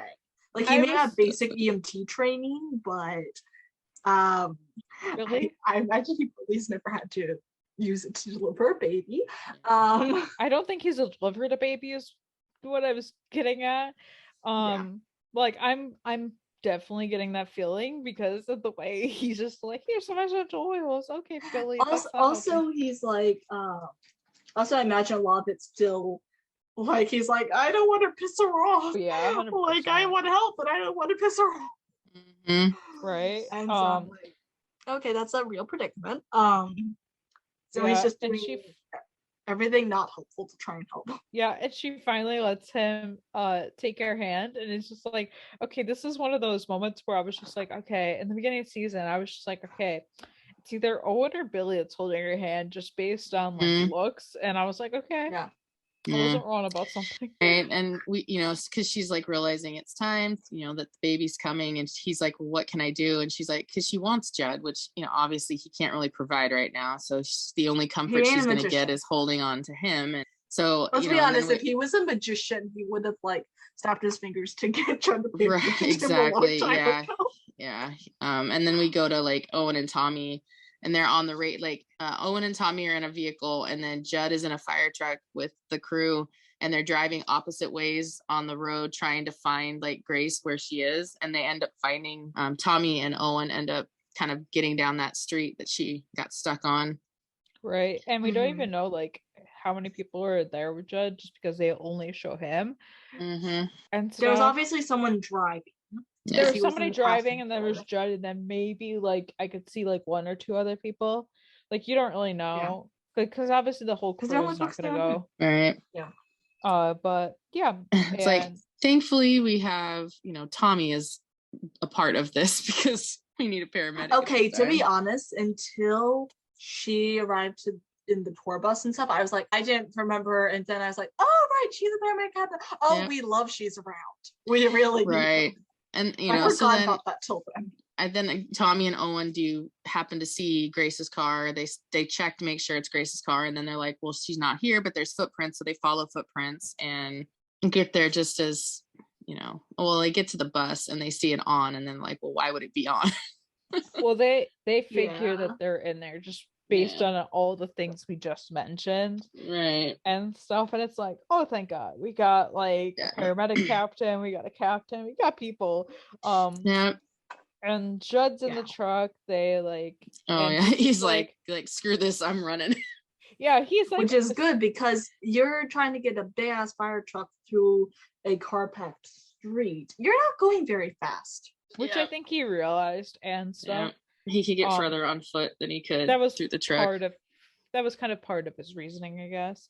Yeah. And then like Grace saying like how he needs Judd, and then this is like the moment he arrives, and you're just like Gracie! oh, thank God. Yeah, exactly. Yes. Oh, thank God. Oh my gosh.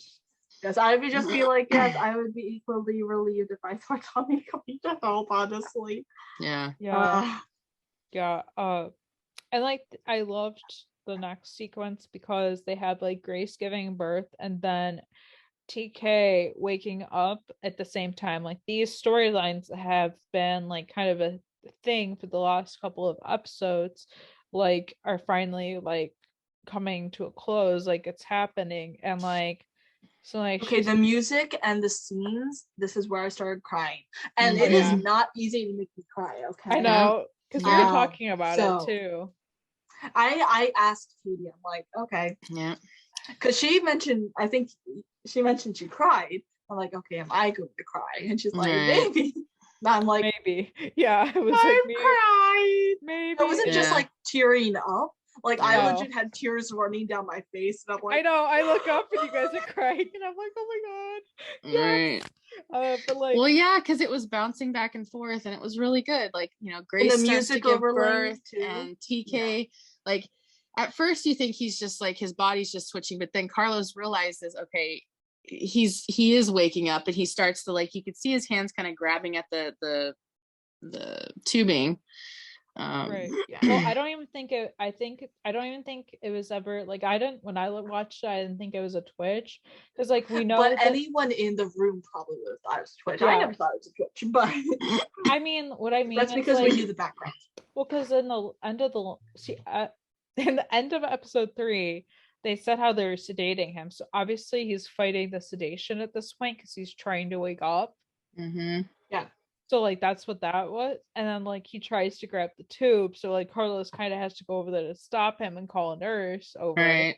And then we're like going back and forth between like Grace and TK, and then like this kind of broke my heart too because like Owen like walks out of the RV and goes inside, and things are like they're too much. Yeah, you can see he's just falling apart. He's had a lot going on at the same time. Like he's watching a child be born, and all that's going on in my head is like he's watching Judd's kid be born, and his own kid is possibly dying in hospital because he doesn't know TK's waking up right now. Right, and then we get we go back to seeing Carlos by some nurses are getting pushed. He's getting pushed outside the hospital room, so we see Andrea come up to him and like kind of hold on to him and. While they're watching what's going on. And then we bounce back to Grace and Judd and all of them. And we see the baby being born, which it's a beautiful baby. I know, but it is a little bit like, okay, like that is a big damn baby, Okay, like, well, yeah. I mean, they're not going to bring in an actual newborn. Right. Well, legally the baby has to be, I think, 3 to 6 months old before it can be shown on TV unless it's a documentary. I mean, there's a reason why the baby looks like that? Like, I mean, I don't know, like, because I've definitely seen like, because I've heard about this, like parents saying like, oh yeah, my newborn was on this said TV show. But like, I do think that's an actual thing, at least right now and stuff with like 3 to 6 months. But like, it's just funny reading comments and people be like, that's a damn big baby. No shit that's happening. And I'm just like, well, let's just use our imaginations. Yes. That didn't distract suspend from reality me or anything. for a I'm minute. just like, that didn't distract from me or anything, because it was still, it looked like a young enough baby. And like, honestly, that's not one of the technicality things I'm worried over, because they did what they could. They got a baby. Yeah, exactly. They didn't have like a toddler there. I noticed it, but I didn't like, it's not something I really like was like, oh my god, seriously. But it's like, it's not something I didn't notice, you know what I mean? I didn't really notice it till now, but like, now that you think about it, yeah, that's a big baby. But like, that's it. Let's say that also that's a clean ass baby. Yeah, let's just say she gave birth to a huge baby, and you can look at it as that. I mean, Jed's pretty big, so that makes sense. That would make sense. But I loved like Judd holding her and then like setting her on Grace. Yeah. And like seeing his reaction, it was like one of the sweetest things ever. And it's just like one of those moments where you're like, finally. Right. Yes. We have a Judd and Grace date. Oh yeah, and there's bees on her blanket, and I was like, oh, that's so cute. Yes. And I love that, and I love, then we go back to seeing like the nurses stabilizing TK and taking the ventilator tubing out and putting him on just regular oxygen, and they motioned for Carlos to come back in. Oh my god, that part. Oh my gosh, because you could see Carlos is like trying not to fall apart, like, because he doesn't know what's going on at this moment. Right. And like, he's just like, I'm here. I know if I'm wanted here, but I don't want to leave for like. But like, and he's awake. Yeah, but we have to like note on like the actual dialogue of the scene, because it's like TK seeing Carlos the first time, be like, "Hey, baby, hey," and then like Carlos, I was just like, "Baby." Yeah, and Carlos is like not breathing, and TK has to tell him to breathe, which is what I loved about this scene. So cool. Yeah. Well, he was just like, breathe. Come on, breathe.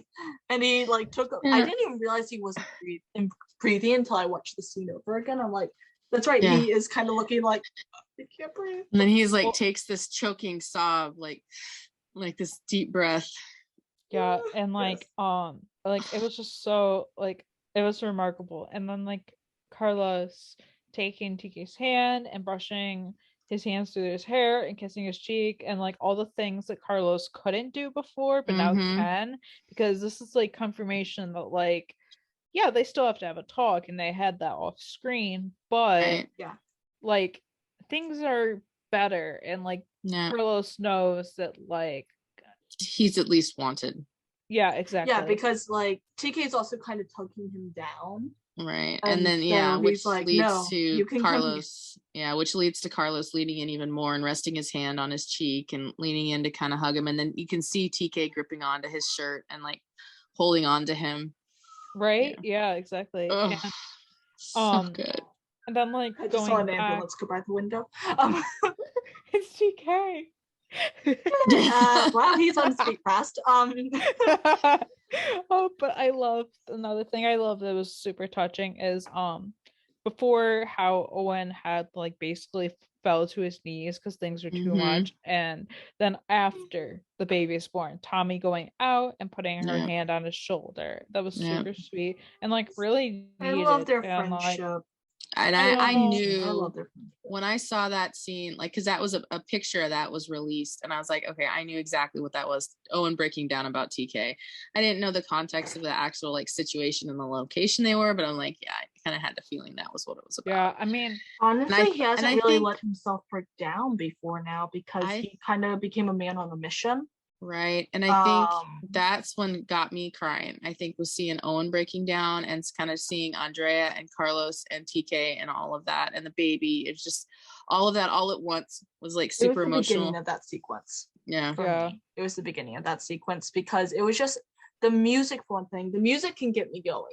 honestly, if they get the Yeah. right selection. And it was so sad. And I'm just like, oh my god. And I was a complete Right. And Katie, you referenced it earlier about, the discussion they're going to have being, and it's going to be done off screen.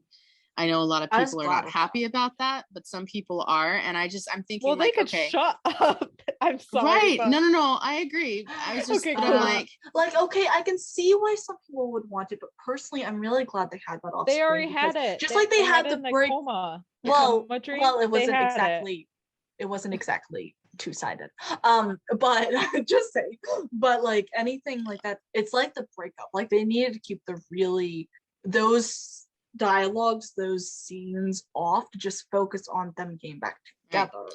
Well, what I was going to say is I know a lot of people are upset like about that, but I'm like, okay, here's the thing. Like if we can tolerate them resolving what happened between them in 212, TK pushing Carlos because of getting frustrated about all the stuff between their dads off screen, then we can tolerate people still this. ain't And over so just, that.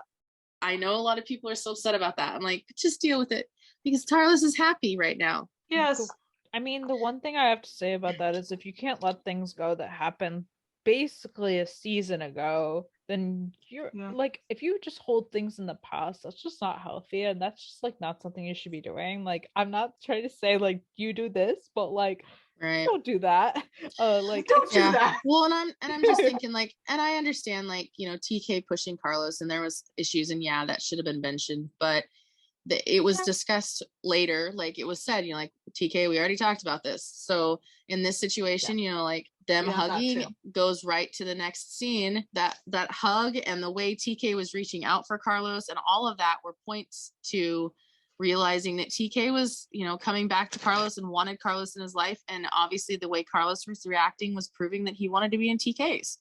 Right. Yeah. And all they needed to do, and that was the reason why the breakup reasons so much, was all they needed was one good conversation.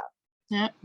Which So which is what happened off screen, because we go to the next scene. Exactly. Well, even before we get to that, I just want to say that like I like that it was off screen just because of like everything we just said, but also that just means that they're gonna have like another important conversation like in episodes to come, and it's not like we're getting that. Like all I care is if like they got back together now, is that we have like another important conversation on screen later. Okay. Yeah. There you go. Yeah, no, you're right. Yeah. And like and maybe the important conversation they could have in the future is like getting married. Just saying. Yeah. I mean, I wasn't necessarily thinking of that one because I feel like they need to have like not like a hard talk, but like a serious talk and not about marriage. I do feel like they need to have some sit down conversations that aren't related to work and stuff. Yeah. Oh yeah. Yeah. 100%. Like I want to see some more just like in the life stuff and just kind of working both their issues out, because we know Carlos has them too. Yeah. Oh yeah, 100%. I agree. Yeah. But like, actually, can we focus on a few more of Carlos's issues? Because we just had a breakup because of TK's issues. So can we get a conversation of Carlos's issues? Everyone has issues. There's nothing wrong with it. Oh yeah. Can we talk about them? I can stand by that. So this also we are sidetracking. So I know we are like several. This is okay. It's the episode that gets us sidetracked. So the next scene is the scene. I want to call it the scene and the Tarla scene. Yeah. So the Tarla scene. Okay, so was the last scene the one that Ronan was referencing as the new favorite Tarla scene? Because didn't he reference this one that we're about to talk about as a sweet scene? It wasn't necessarily the scene. I'm very confused. Ronan, can you please yes, clarify? Ronan, please clarify. Maybe he was like using them as like a whole of yes, they're both right. Well, it's like, I mean, so, at this point, when we get to this episode, obviously he knows what Tarla scenes are going to happen because, 90%, 95% of the episodes have aired. So, like, obviously they have to be in this episode. Well, and this coming scene that we're going to talk about is one, like, there was a picture that was shown on Christmas Eve that Tim Minear released. And everyone's like, oh my God. And then when we started learning, like, he was going to have these dream sequences, or like, oh my God, is it going to be in the past? Is it going to be a dream? I'm so happy we lucked out that this is not a dream. I know. I would have been so upset, honestly. I know, me too. Like, I was like, who cares? But honestly, I do care. Like, I'm so happy this is the future and this is the now. Like, yes. Yeah. So and this isn't tainted by the eventual breakup. Yeah. Exactly. So fast forward. Yeah. So fast forward like sometime, like maybe a week or two, and we get this scene. Yeah. I mean, I'm still confused on timelines. Not yeah, gonna lie. really. Me too. I'm like, because I have so many different opinions on it. But like, this is just like. So we have Carlos walking in, like guiding TK into somewhere with his hands over TK's eyes, and Carlos is, TK's like, like, I don't need to be blindfolded. Like, it's like, what's so important about this? He's like, I've seen this place before, and then we realize they're at the loft. I mean, I kind of realized that when he opened the door. When you heard the door open. Yeah. And Carlos is like, yeah, but you haven't seen it finished. Like, so there was some remodeling that maybe was done prior to them moving in or whatever. And well, also maybe not that, but when he would have seen it before, it wouldn't have been like full of their stuff, because he would have just taken him to see, oh, this is the place. They wouldn't have had their stuff in there. So he never saw it like that. And I love seeing it, like he's like finally takes his hand off TK's eyes and like glances around and then like tells TK to open them, and then TK's looking around and he's just like in shock. And okay, but like, we gotta reference TK calling Carlos a control freak. Yeah, before he saw the face, because he's just like you're such a control freak, and Carlos is just like yeah, shut up. Oh, yeah. I was gonna mention that on the next part of it, but yeah. I mean, it did happen there, so it definitely makes sense. It's true. It happened there. It happened two places actually, I think. It did. And like, yeah. I just love TK being like, you moved me in, and Carlos is just like, I moved you in, and TK's just like, moving sucks, and Carlos is just like, welcome home, TK. Like, right. And but I did love that, like the little joke, because TK's looking around and he sees like, he's all of a sudden he sees his exercise bike and he sees his throw blanket, and he's like, did you break into my house and move me in while I was still in the hospital? And Carlos is like, no, of course not. Mateo let me in. That's such a and mood. then so it's like you can see TK's like his brain's processing that. It's like, okay, like Carlos moved me in, like he wants me here. Which I feel like they kind of like, they obviously had that conversation, so he already knew that was but like this is coming. like triple confirmation. Right. Oh yeah, 100%. Yeah. And like it's just like, oh, and then like TK being like, you are the world's biggest control freak, and Carlos is just like, yeah, it's okay, you love it, and like, the kiss that wasn't cut out, just saying. Okay, I don't even like mentioning that at this point, because then it gets those people to be like, oh, they cut out kisses last season. Well, get over it.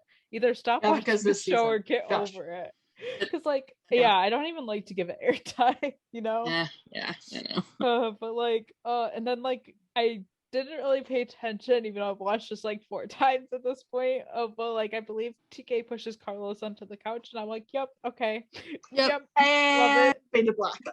And we know what happens then. They christened their new home. Because to be honest, I kind of feel like while they were broken up and Carlos was living there, for him it was kind of like it's a house, it's a place to sleep. Like, so having TK home is like the first time they can really call it a home. I mean, your home is with the people you love. Right? Don't make me cry. Right? Yeah, and I think that was a special moment for him, because I think it was special for Carlos too. Yeah, and when because you could kind of see him a little choked up, saying, welcome home, TK, and it's like they're home finally. Okay, they're together. Yeah, I know. I was like, how can like any other Carlos scene compare? But then I'm like, okay, this one takes the cake. Yeah. Oh yeah. I mean, this is by far my favorite episode. And this is my favorite Carlos scene. I can't wait till we do rankings again. Still closely followed by 12. Okay. Selfishly, I'm happy they got together in this episode, so that way we can have lots of episodes, so that we can have lots of content for rankings. Yes. Yes. Yes. Yes.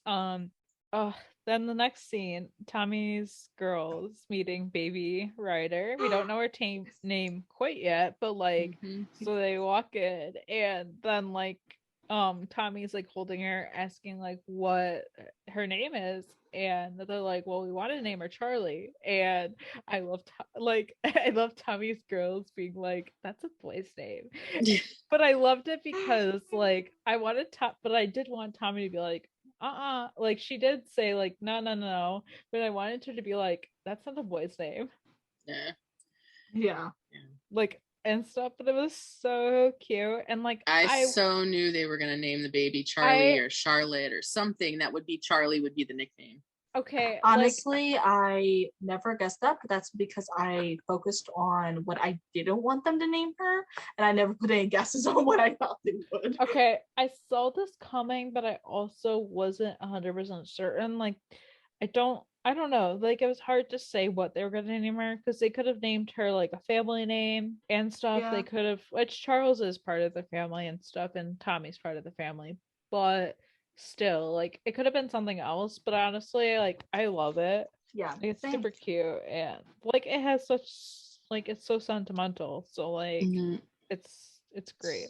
And like it's weird because somebody was telling me weeks ago that like the twins from the early season 2 were like not filming for the rest of season 2, so they had new twins, and so they went back to the previous twins, and I'm like, this is weird. Like, and I had told you guys this other day, and we're just like, yeah, I think the other twins like had more of a bond. Yeah. So here's the thing. I thought something was odd about the twins, but I couldn't put my finger on it. But then you said that, and I'm like, oh, I liked the other twins better. Yeah. Like I did like the other twins that we had later on better. Yeah. And like, yeah, that's just how I feel about it.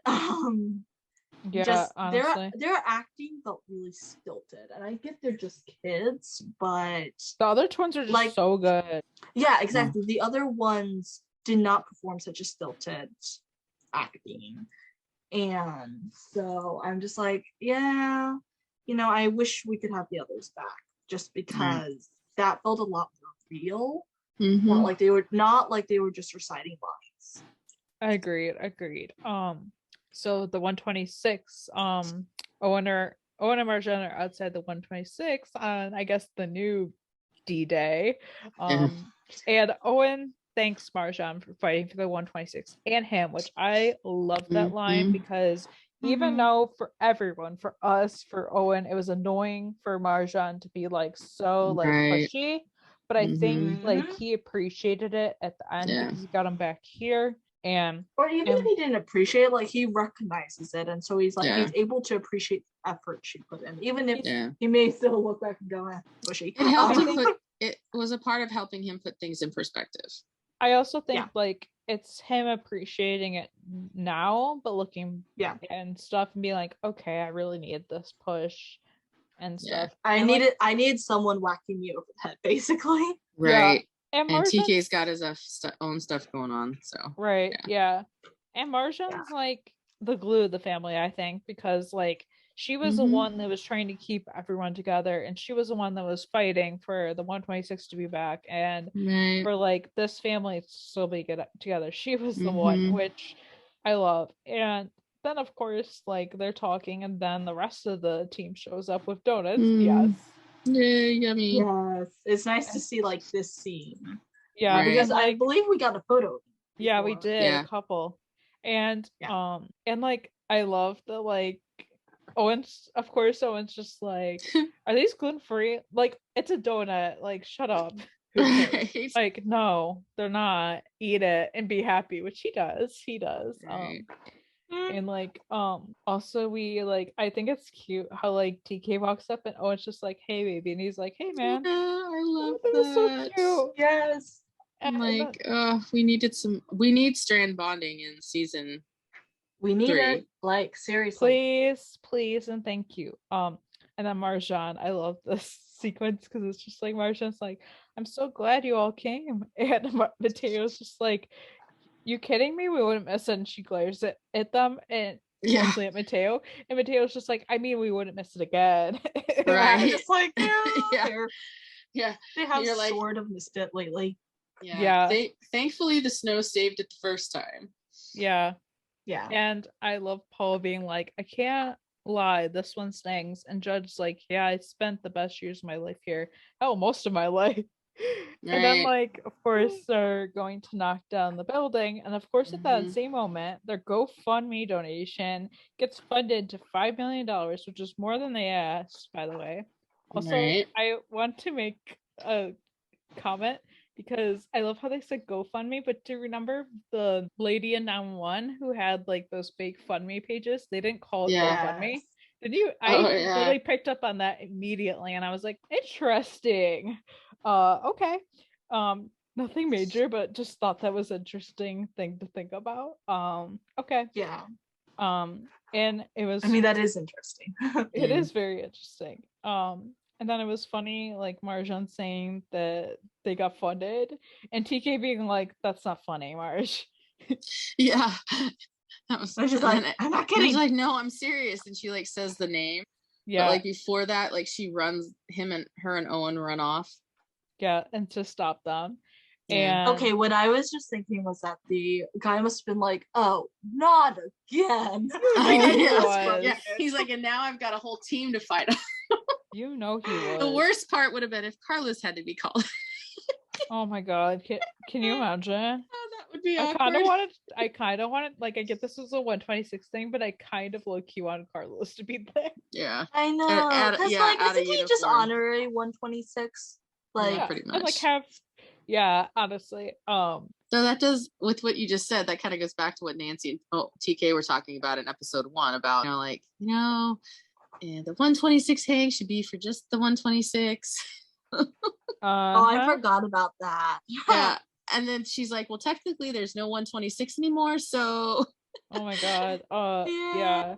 And we're happy about this. I'm happy about this. Because like in the last episode with this whole thing and how this money's come up with, we had said we'd be mad if this didn't happen. Yep. And it happened.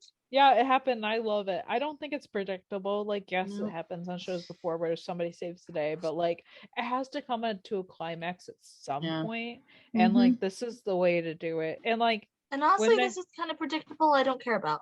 I don't. Yeah, exactly. Exactly. I'm just like, you know what? This is the kind of thing that makes me happy because it shows, okay, we're getting it resolved.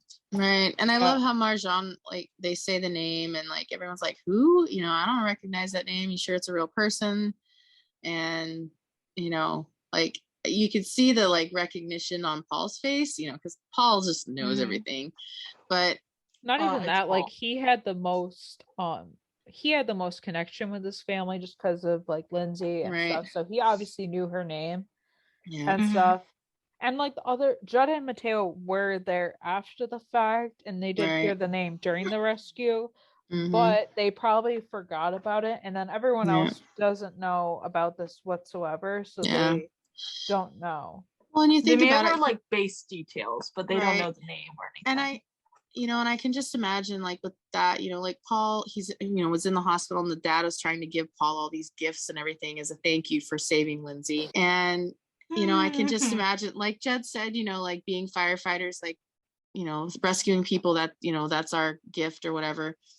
And, I can just imagine Paul being like, I'm going to take a chance and I'm going to try, like you're willing to offer this money and like buy me a car and all this stuff. Like, let's maybe take a shot and do something worthwhile. And so I'm like, it worked, He reached out. I don't think he would have done that. I think that's a little, not like. I feel like that would have been Lindsay's work or something. It might have been too. 100%. Yeah. She was like, Dad. Yeah, I think she would have brought it up rather than Paul bring it up because I don't think because Paul's not the type to ask about that. Honestly. Yeah. Well, also I feel like that goes against like being a firefighter and not asking for gifts. And that's a hefty gift. That's $5 million. That is nothing to sneeze at. No. Even if that's a new firehouse, a new fire truck, new gear if needed. Yeah. Yeah, so that would be like, it would be a little much, and I'm glad that wasn't the case because like even so that would be discrediting like who Paul is as a person. Yeah. Even if it was like dire. Yeah, exactly. But then I love the ceremony, and I love what Owen says and stuff. Like, and the history of what they're doing is really cool. Yeah, like I loved exactly what Owen said. Like the 126 is a family.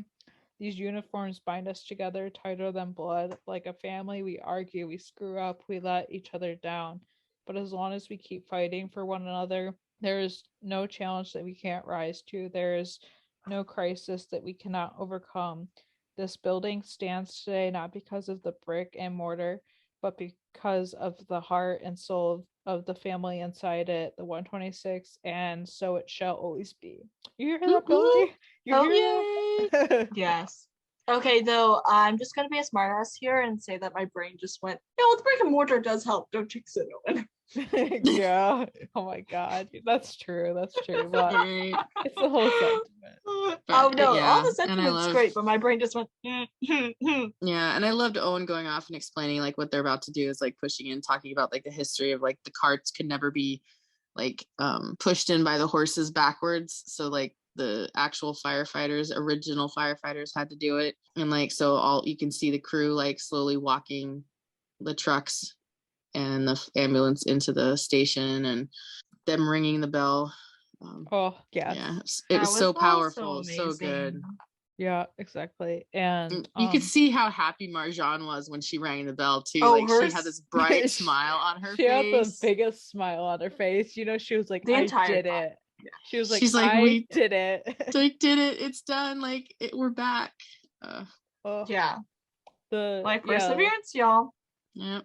Yeah, the 126 was back, and then of course, like there's this like whole after party, which I love this because I kind of wanted this for like Mateo not being a probie, but this is even better. Like this is. I mean, now he gets to not be a probie in the 126. Yes, finally. Yeah, even that, like he gets like his good captain back, his friends back, his people back. That too. Like, yes. And then like I love how like in this whole thing, like Judd's like to Billy, like, do you want to hold her? He's like, I forget what he called him, like hillbilly or something.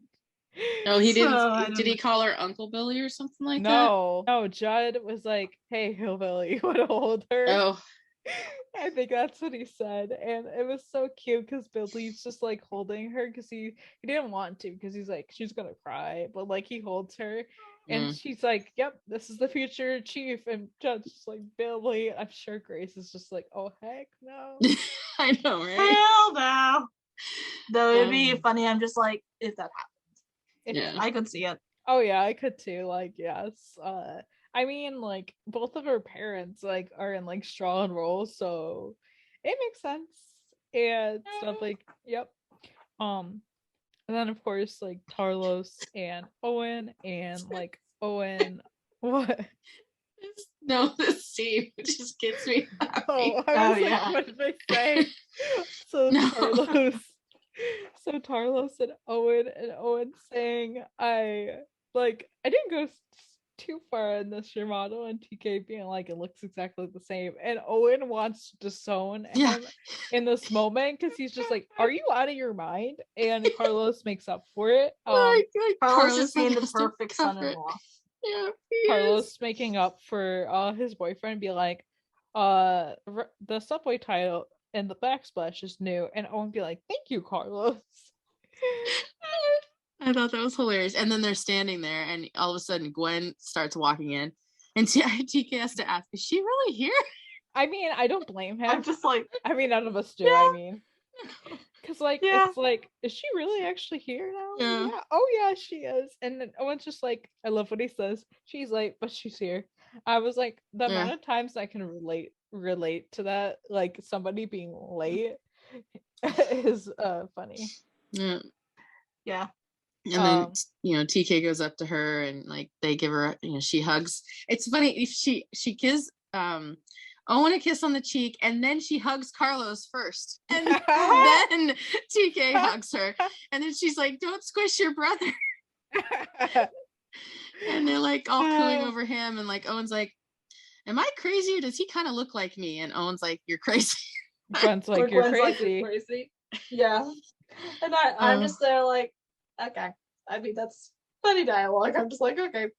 I'm glad I've said this before, I'll say it again for this episode, but I'm glad they brought her in just the last few minutes so that way they can't screw around and do something that we're all gonna hate. Right. Yeah. And him making that comment about like, does he look like me, was kind of like it was funny because he would make that comment. It was like a good way to bring up that topic without it being too much, but it was more like comedic. Kind of to break the tension of the previous seasons, the drama from last season. Like you could see he's kind of over it. Yeah. And I love like the scene with Owen and the new wall. And if you look closely, Tim is on that wall, which I love. Which I did not catch. I didn't catch it either. Yeah, I didn't catch it until somebody mentioned it, and then when I rewatched it, I like paused and I was like, "Oh my god," because that had been something that somebody had mentioned. Like, I hope they do that, but I was like, I don't know if they will, Right. and they did, which I love.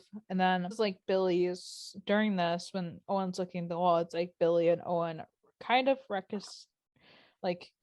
getting like reconciling and stuff. Like this is it, and like I don't know. Yeah, I mean it could be it could not be it, but I really hope it's it. Yeah, I hope it's it. I'm so ready for it to be it.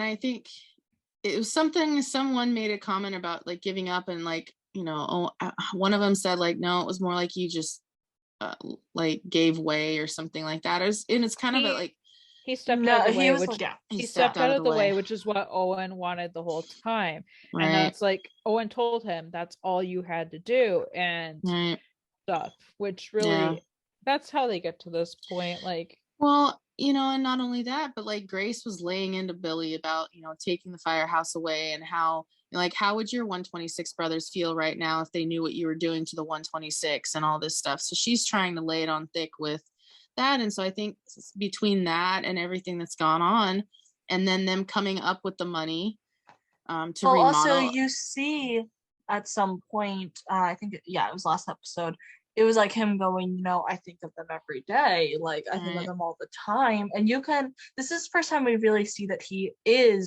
struggling, because he is struggling. Right. And he's just, he was kind of at his breaking point, and he took it out on the wrong people. And Grace calling him out and saying, it's not that you didn't want Owen to run the 126, is that you didn't want 126 to thrive under Owen and not you. And so it's like, and I think now, like, Billy is the deputy chief, so technically the 126 is he's Owen's boss now. I find that funny. I'm sorry, but that's comedic. But also, like, I think this was a good moment of reconciliation, just because like Billy says like how the boys look good there and stuff. So like it's like him acknowledging like that part, and like I really feel like this is done, and it better be done. Like I'm so over them making him the bad guy, and so I'm like, okay, this feels like it's done. Let it be freaking done. Right. Yeah. And like they cheers to the 126, so I feel like this has to be like it felt final. Yeah, exactly. Yeah. And like I love seeing like everyone dancing, and like Judd with Charlie, TK and Carlos with Jonah. TK holding in. Oh, baby. Yes. And I'm just like, Carlos, baby, please. I know. Like I did think that like Jonah was cute. Like I was like, oh yeah. I mean, and then you see like at one point while they're dancing, like Carlos comes up to TK and puts his arm around his shoulder, and you've got like he's holding it, and they're like kind of looking down at Jonah, and I was like, oh my god, like if you just like close your eyes, you can imagine that be a few years down the line. Right, you can't even see like this scene, you can't see his face, so like you can literally be like, hey, this is our child, this is like 3 to 5 years down the line. Like yes. And then I love like Owen putting the piece in the South Tower on his desk and kind of looking down and watching everyone. and stuff like that. That was like the very end of the episode, so that was like super powerful way to end it, and I loved this episode. Me too. Like, it is honestly, new favorite. Yeah, it's New a new favorite. favorite. It's so hard because there's so many good episodes, but this is definitely the favorite of the top 5. Yeah. Oh yes. This has definitely weaseled out a few of them. Oh my gosh, this is good. It's so hard to but it takes the cake. And this whole like these episodes were the best. Like, some people are like, oh no, like why 4? But like, it made perfect sense. And within the last couple episodes, there weren't really any calls. So like it was literally just the 126, and like that it was so personal because of that. And it just it makes so much sense when you watch them together, and amazing. I kind of figured this would come together as like, and we get this like new package, like these 4 episodes would be this like really good package, and that's what it's become, is these, you know, sure, the first couple episodes were like, but like you get 4 and it like wraps up everything. Honestly, a nice little bow. I loved every single moment, but I was like, okay, so how are they going to manage this? Like, are they going to make the 4 worth it? And they made the 4 worth it. Yeah, and I loved every single one. Like, every week I was like, okay, this is so good. Like, yes, they're really doing and this. Like, I think it was pointed out, I forget by who, but it's like, do y'all realize how many cut scenes we avoided because we got 4? Yeah, we got an extra episode. Yeah. Also, like, Ronan being like, do I ever let you guys down? Do I ever? And I'm like, okay, in all fairness, you don't. Like, yes, you're right, you don't. But also, like, the teasing at the time, we were just like, Ronan, where are you going with this? Ronan, what's happening? Yeah, everybody was so confused. I know, seriously though. And I love hearing people's reactions to this episode too, because like, I'll just skip right to that, like, fan thoughts. Okay. So many. Tarlos made me cry for hours. True. Fair. I wish they had taken a bit to wrap up some stories, Tarlos and 126, but excited for more to come. See, I honestly, I did think last week, which is funny, flashing between our thoughts last week and this week, being like, oh, we want Tarlos to like take a little bit of wrap up, but then seeing it now and how tightly of a bow they wrapped it up, I actually don't agree with that, but I can see some people thinking like, I can see how they think it. That's just not my thoughts. Exactly. I didn't expect the ending to be so rushed, and still didn't know if I liked it. I didn't see it being rushed. I think they timed everything in all these 4 episodes perfectly. I mean, I think people may think that because we skipped from the D-Day to the ceremony and kind of breezed through, but no, that was accumulation of everything. We didn't need a lot of dwelling time on it. Yeah. Also, like, it seems that way, but also, like, that didn't take them a week to rebuild the 126. That was a massive deconstruction and rebuilding, so I had to take at least max maybe 4 months, maybe, I don't know, it's hard to say. Like, I would say probably 4 months if I was thinking about it. That's my guess, like 3 to 4. Yeah. And that's only because they had a lot of money to spur people on. Right. Yeah. So, and had like department priority too. Right. So because they had that money. And you could assume with that massive amount of money that it might take a little bit to come in and stuff. A lot of people said best episode of the series, phenomenal. Yes. Agreed. Amazing roller coaster episode, brought all the feels from all angles. Yep. Great. Out of all 4 so far, best episode. Agreed. I get like a lot of people thought that like it was good, but they could have done something different, but like I don't think I could have imagined anything else with the way it turned out. Me neither. Because see, all of those episodes were leading up to this. This was the moment we were gunning for, and we got it, and it completely blew everything else out of the water. So honestly, like, I'm not sure any other way could have been nearly as good. Yeah, I love the amount of like Tarlos DMs, Tarlos replies, people being like Tarlos, like Yes. like that's like half of the comments are like Tarlos, and somebody is saying like Tarlos. That's the only thing in my mind, only Tarlos and like mood. That's relatable. And then it's like somebody's like sad, happy, sad, happy, sad, happy. The emotions were everywhere. Very true. Literally. And like everyone's saying they cried, which relatable. We all cried. Oh yes.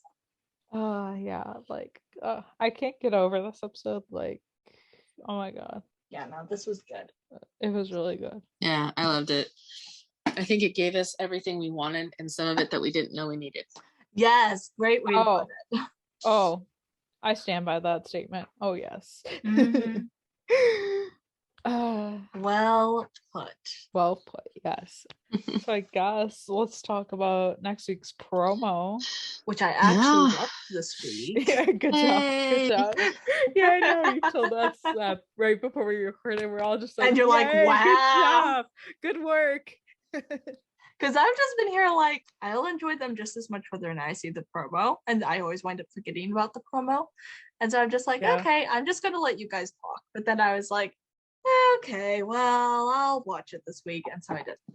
Well, I was saying too, I think this is funny to mention that we all have our different moods. Like, Oh, yes. so I like Yeah. I like scream about the episode and talk about it online, like everywhere while I'm watching it and like after it airs. And then of course I post like every available content I can. EJ spoils herself to watch the promo for the next episode before she even watches the current Yep. one. And Yep. Grace never watches promos, or I don't want to say never, but hardly ever watches promos. Not this season. Not this season. I haven't watched it. Before today, when I watched 5, I had not watched a single promo this season. And I don't think for even last season for the last few. Yeah, like, I just didn't. It's just funny how we have all different moods and stuff. Oh, yes. It's notable.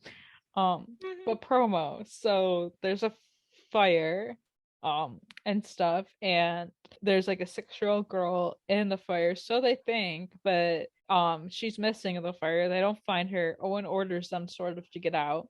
Mhm. And so then Owen mentions that an arson investigator said that there's no remains and APD is treating it as a possible abduction.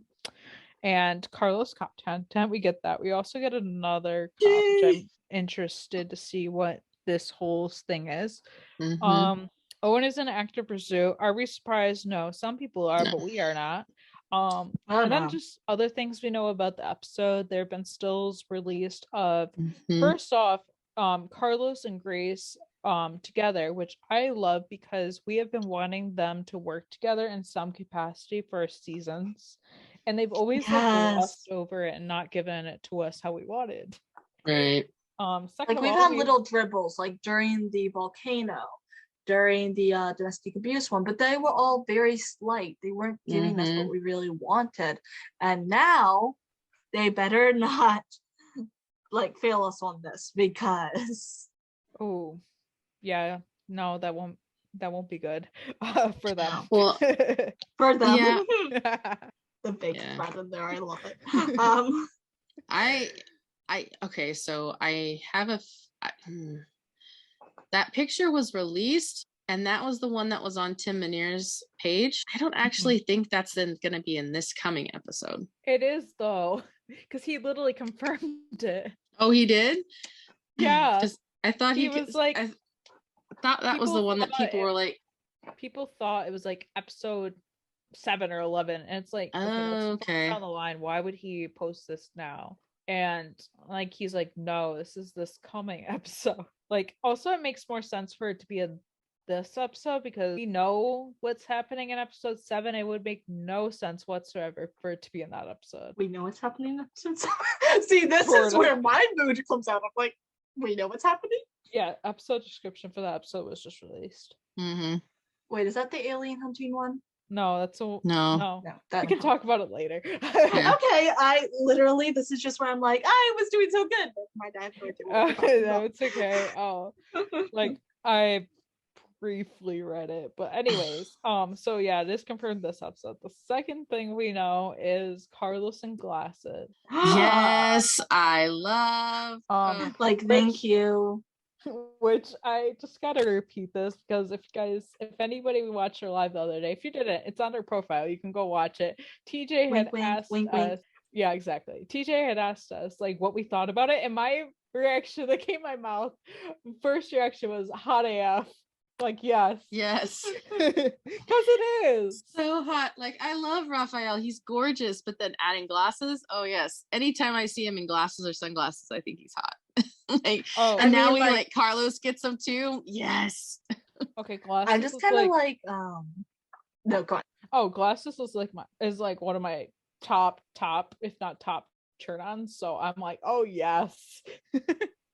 See, the funny thing is glasses don't do anything for me. But like for Rafa, yes. Like with the right person, I'm like, okay, they accentuate. Other times I'm just like, what did they do to you? It depends on the person. But Rafa, yes. I mean, when does he not look hot? He makes everything look hot. That's a whole mood. Like, that's a literal mood. I'm pretty sure he could wear Crocs and he'd make them look hot. So, like, yes. Why can I see that happening? Yep. Yeah. No, what I see is Vernon coming and going, what are you wearing? He just looks at him like Crocs. Like, because there are such controversial opinions on Crocs. I don't give a shit either way. But like I could see this being a thing. Oh yeah. When Crocs first came around, everybody's like, oh, if you wear Crocs, you're crazy. And then now it's like a style thing. Well, okay, I don't remember exactly when they first became popular, but I think it might have been when I was in middle school and everybody wore them to the point where everyone had charms on their Crocs and everything. Also, like, I feel like here Crocs are just like, at the time and even still now, they're still a big thing. Honestly, this is funny, but people like at work, our work shoes, you can literally pick Crocs if you want to. Like, that's what a lot of people at my work wear. Let's be honest, they're pretty comfortable. I used to wear them, but see, that was when I was working on the farm. Let me just tell you, they didn't withstand puddles very well. Oh yeah. That's all I gotta say about them. Yeah. Honestly, they didn't withstand a puddle very well. Yeah, no. They don't do well around here in Washington when we get rain a lot, but they're great in the summer for the 2 months that we get summer weather. Oh, that's relatable. That's relatable. Honestly, I gotta say this episode kind of triggered me after rewatching since I was going through a blizzard. I was texting you guys and be like, I was texting you guys and be like, I feel Billy and Grace. Oh my gosh, yeah. And then like just like the day we're recording it, like the day before we were recording this, like Austin got hit by like massive snow, and like there was places in Texas that got like people were stuck on this like stretch of interstate, like because there was no exit. I told you guys about that because I was like, my friend texted me and sent me that because she knew people that were there. I don't know if it was like, people said it wasn't as bad as last year and it wasn't necessarily massive snow, but it was like a lot of ice and stuff. Yeah. And just Texas just doesn't have that, like they don't get it that normally, so they don't have like prep for that. So anyways, yeah, people were stuck on like this interstate because there was a semi truck had an accident and it blocked like all the lanes of interstate going one direction. So people were stuck for like a day on like this frozen road. That's crazy. Yeah, also, and I'm thinking like, okay, there's content for our next blizzard. Oh my god, can you imagine? Like, I think one blizzard is enough for this show. Yeah. Oh, but like, I do have to acknowledge like things that happened during the real blizzard, like how many people died. And like, I was reading about this weeks ago, and I also read that a lot of people died because they were trying to get heat in their cars, and they were dying from like, obviously you're not supposed to like carbon monoxide poisoning. Yeah, carbon monoxide. You're not supposed to sleep in your car with the heat on for long periods of time. So a lot of people are dying from that. And just like hypothermia, the typical things you would think of. And it's just like, you gotta mention that and think about that. Just because Right. it's crazy to think about, like, especially being in a state that gets snow a lot. So obviously, like, you're more Yeah. well prepared. We're in Texas, like, you're really trying to hang in there and prepare for that. Well, you can't really prepare for that. You just gotta like hold it out and Mm-hmm. hope you get through it. Yeah. Thank you guys so much for joining us and listening. Be sure to subscribe to the podcast on Anchor. We're also on Spotify, Apple, and Google Podcasts, and almost anywhere podcasts can be found. On iTunes, please rate us and leave us a review. It would mean a lot to us. You could also do that on Spotify now. You guys can follow our podcast socials at 91LS Roundup on Facebook, Twitter, and Instagram. We also have a Discord server. It's been super fun talking to everyone on there. It's been real poppin' recently. And we appreciate it. The link is in our Instagram bio and also the description of this podcast. You guys can follow me, Katie, at Full of Tarlos on Instagram and at For Love of Tarlos on Twitter. You guys can follow me, Grace, at RonanRathlin911 on Instagram and at CheapGirl31 on Twitter. You can follow me, EJ, at EJ8302 on Instagram and Twitter. Bye. Bye.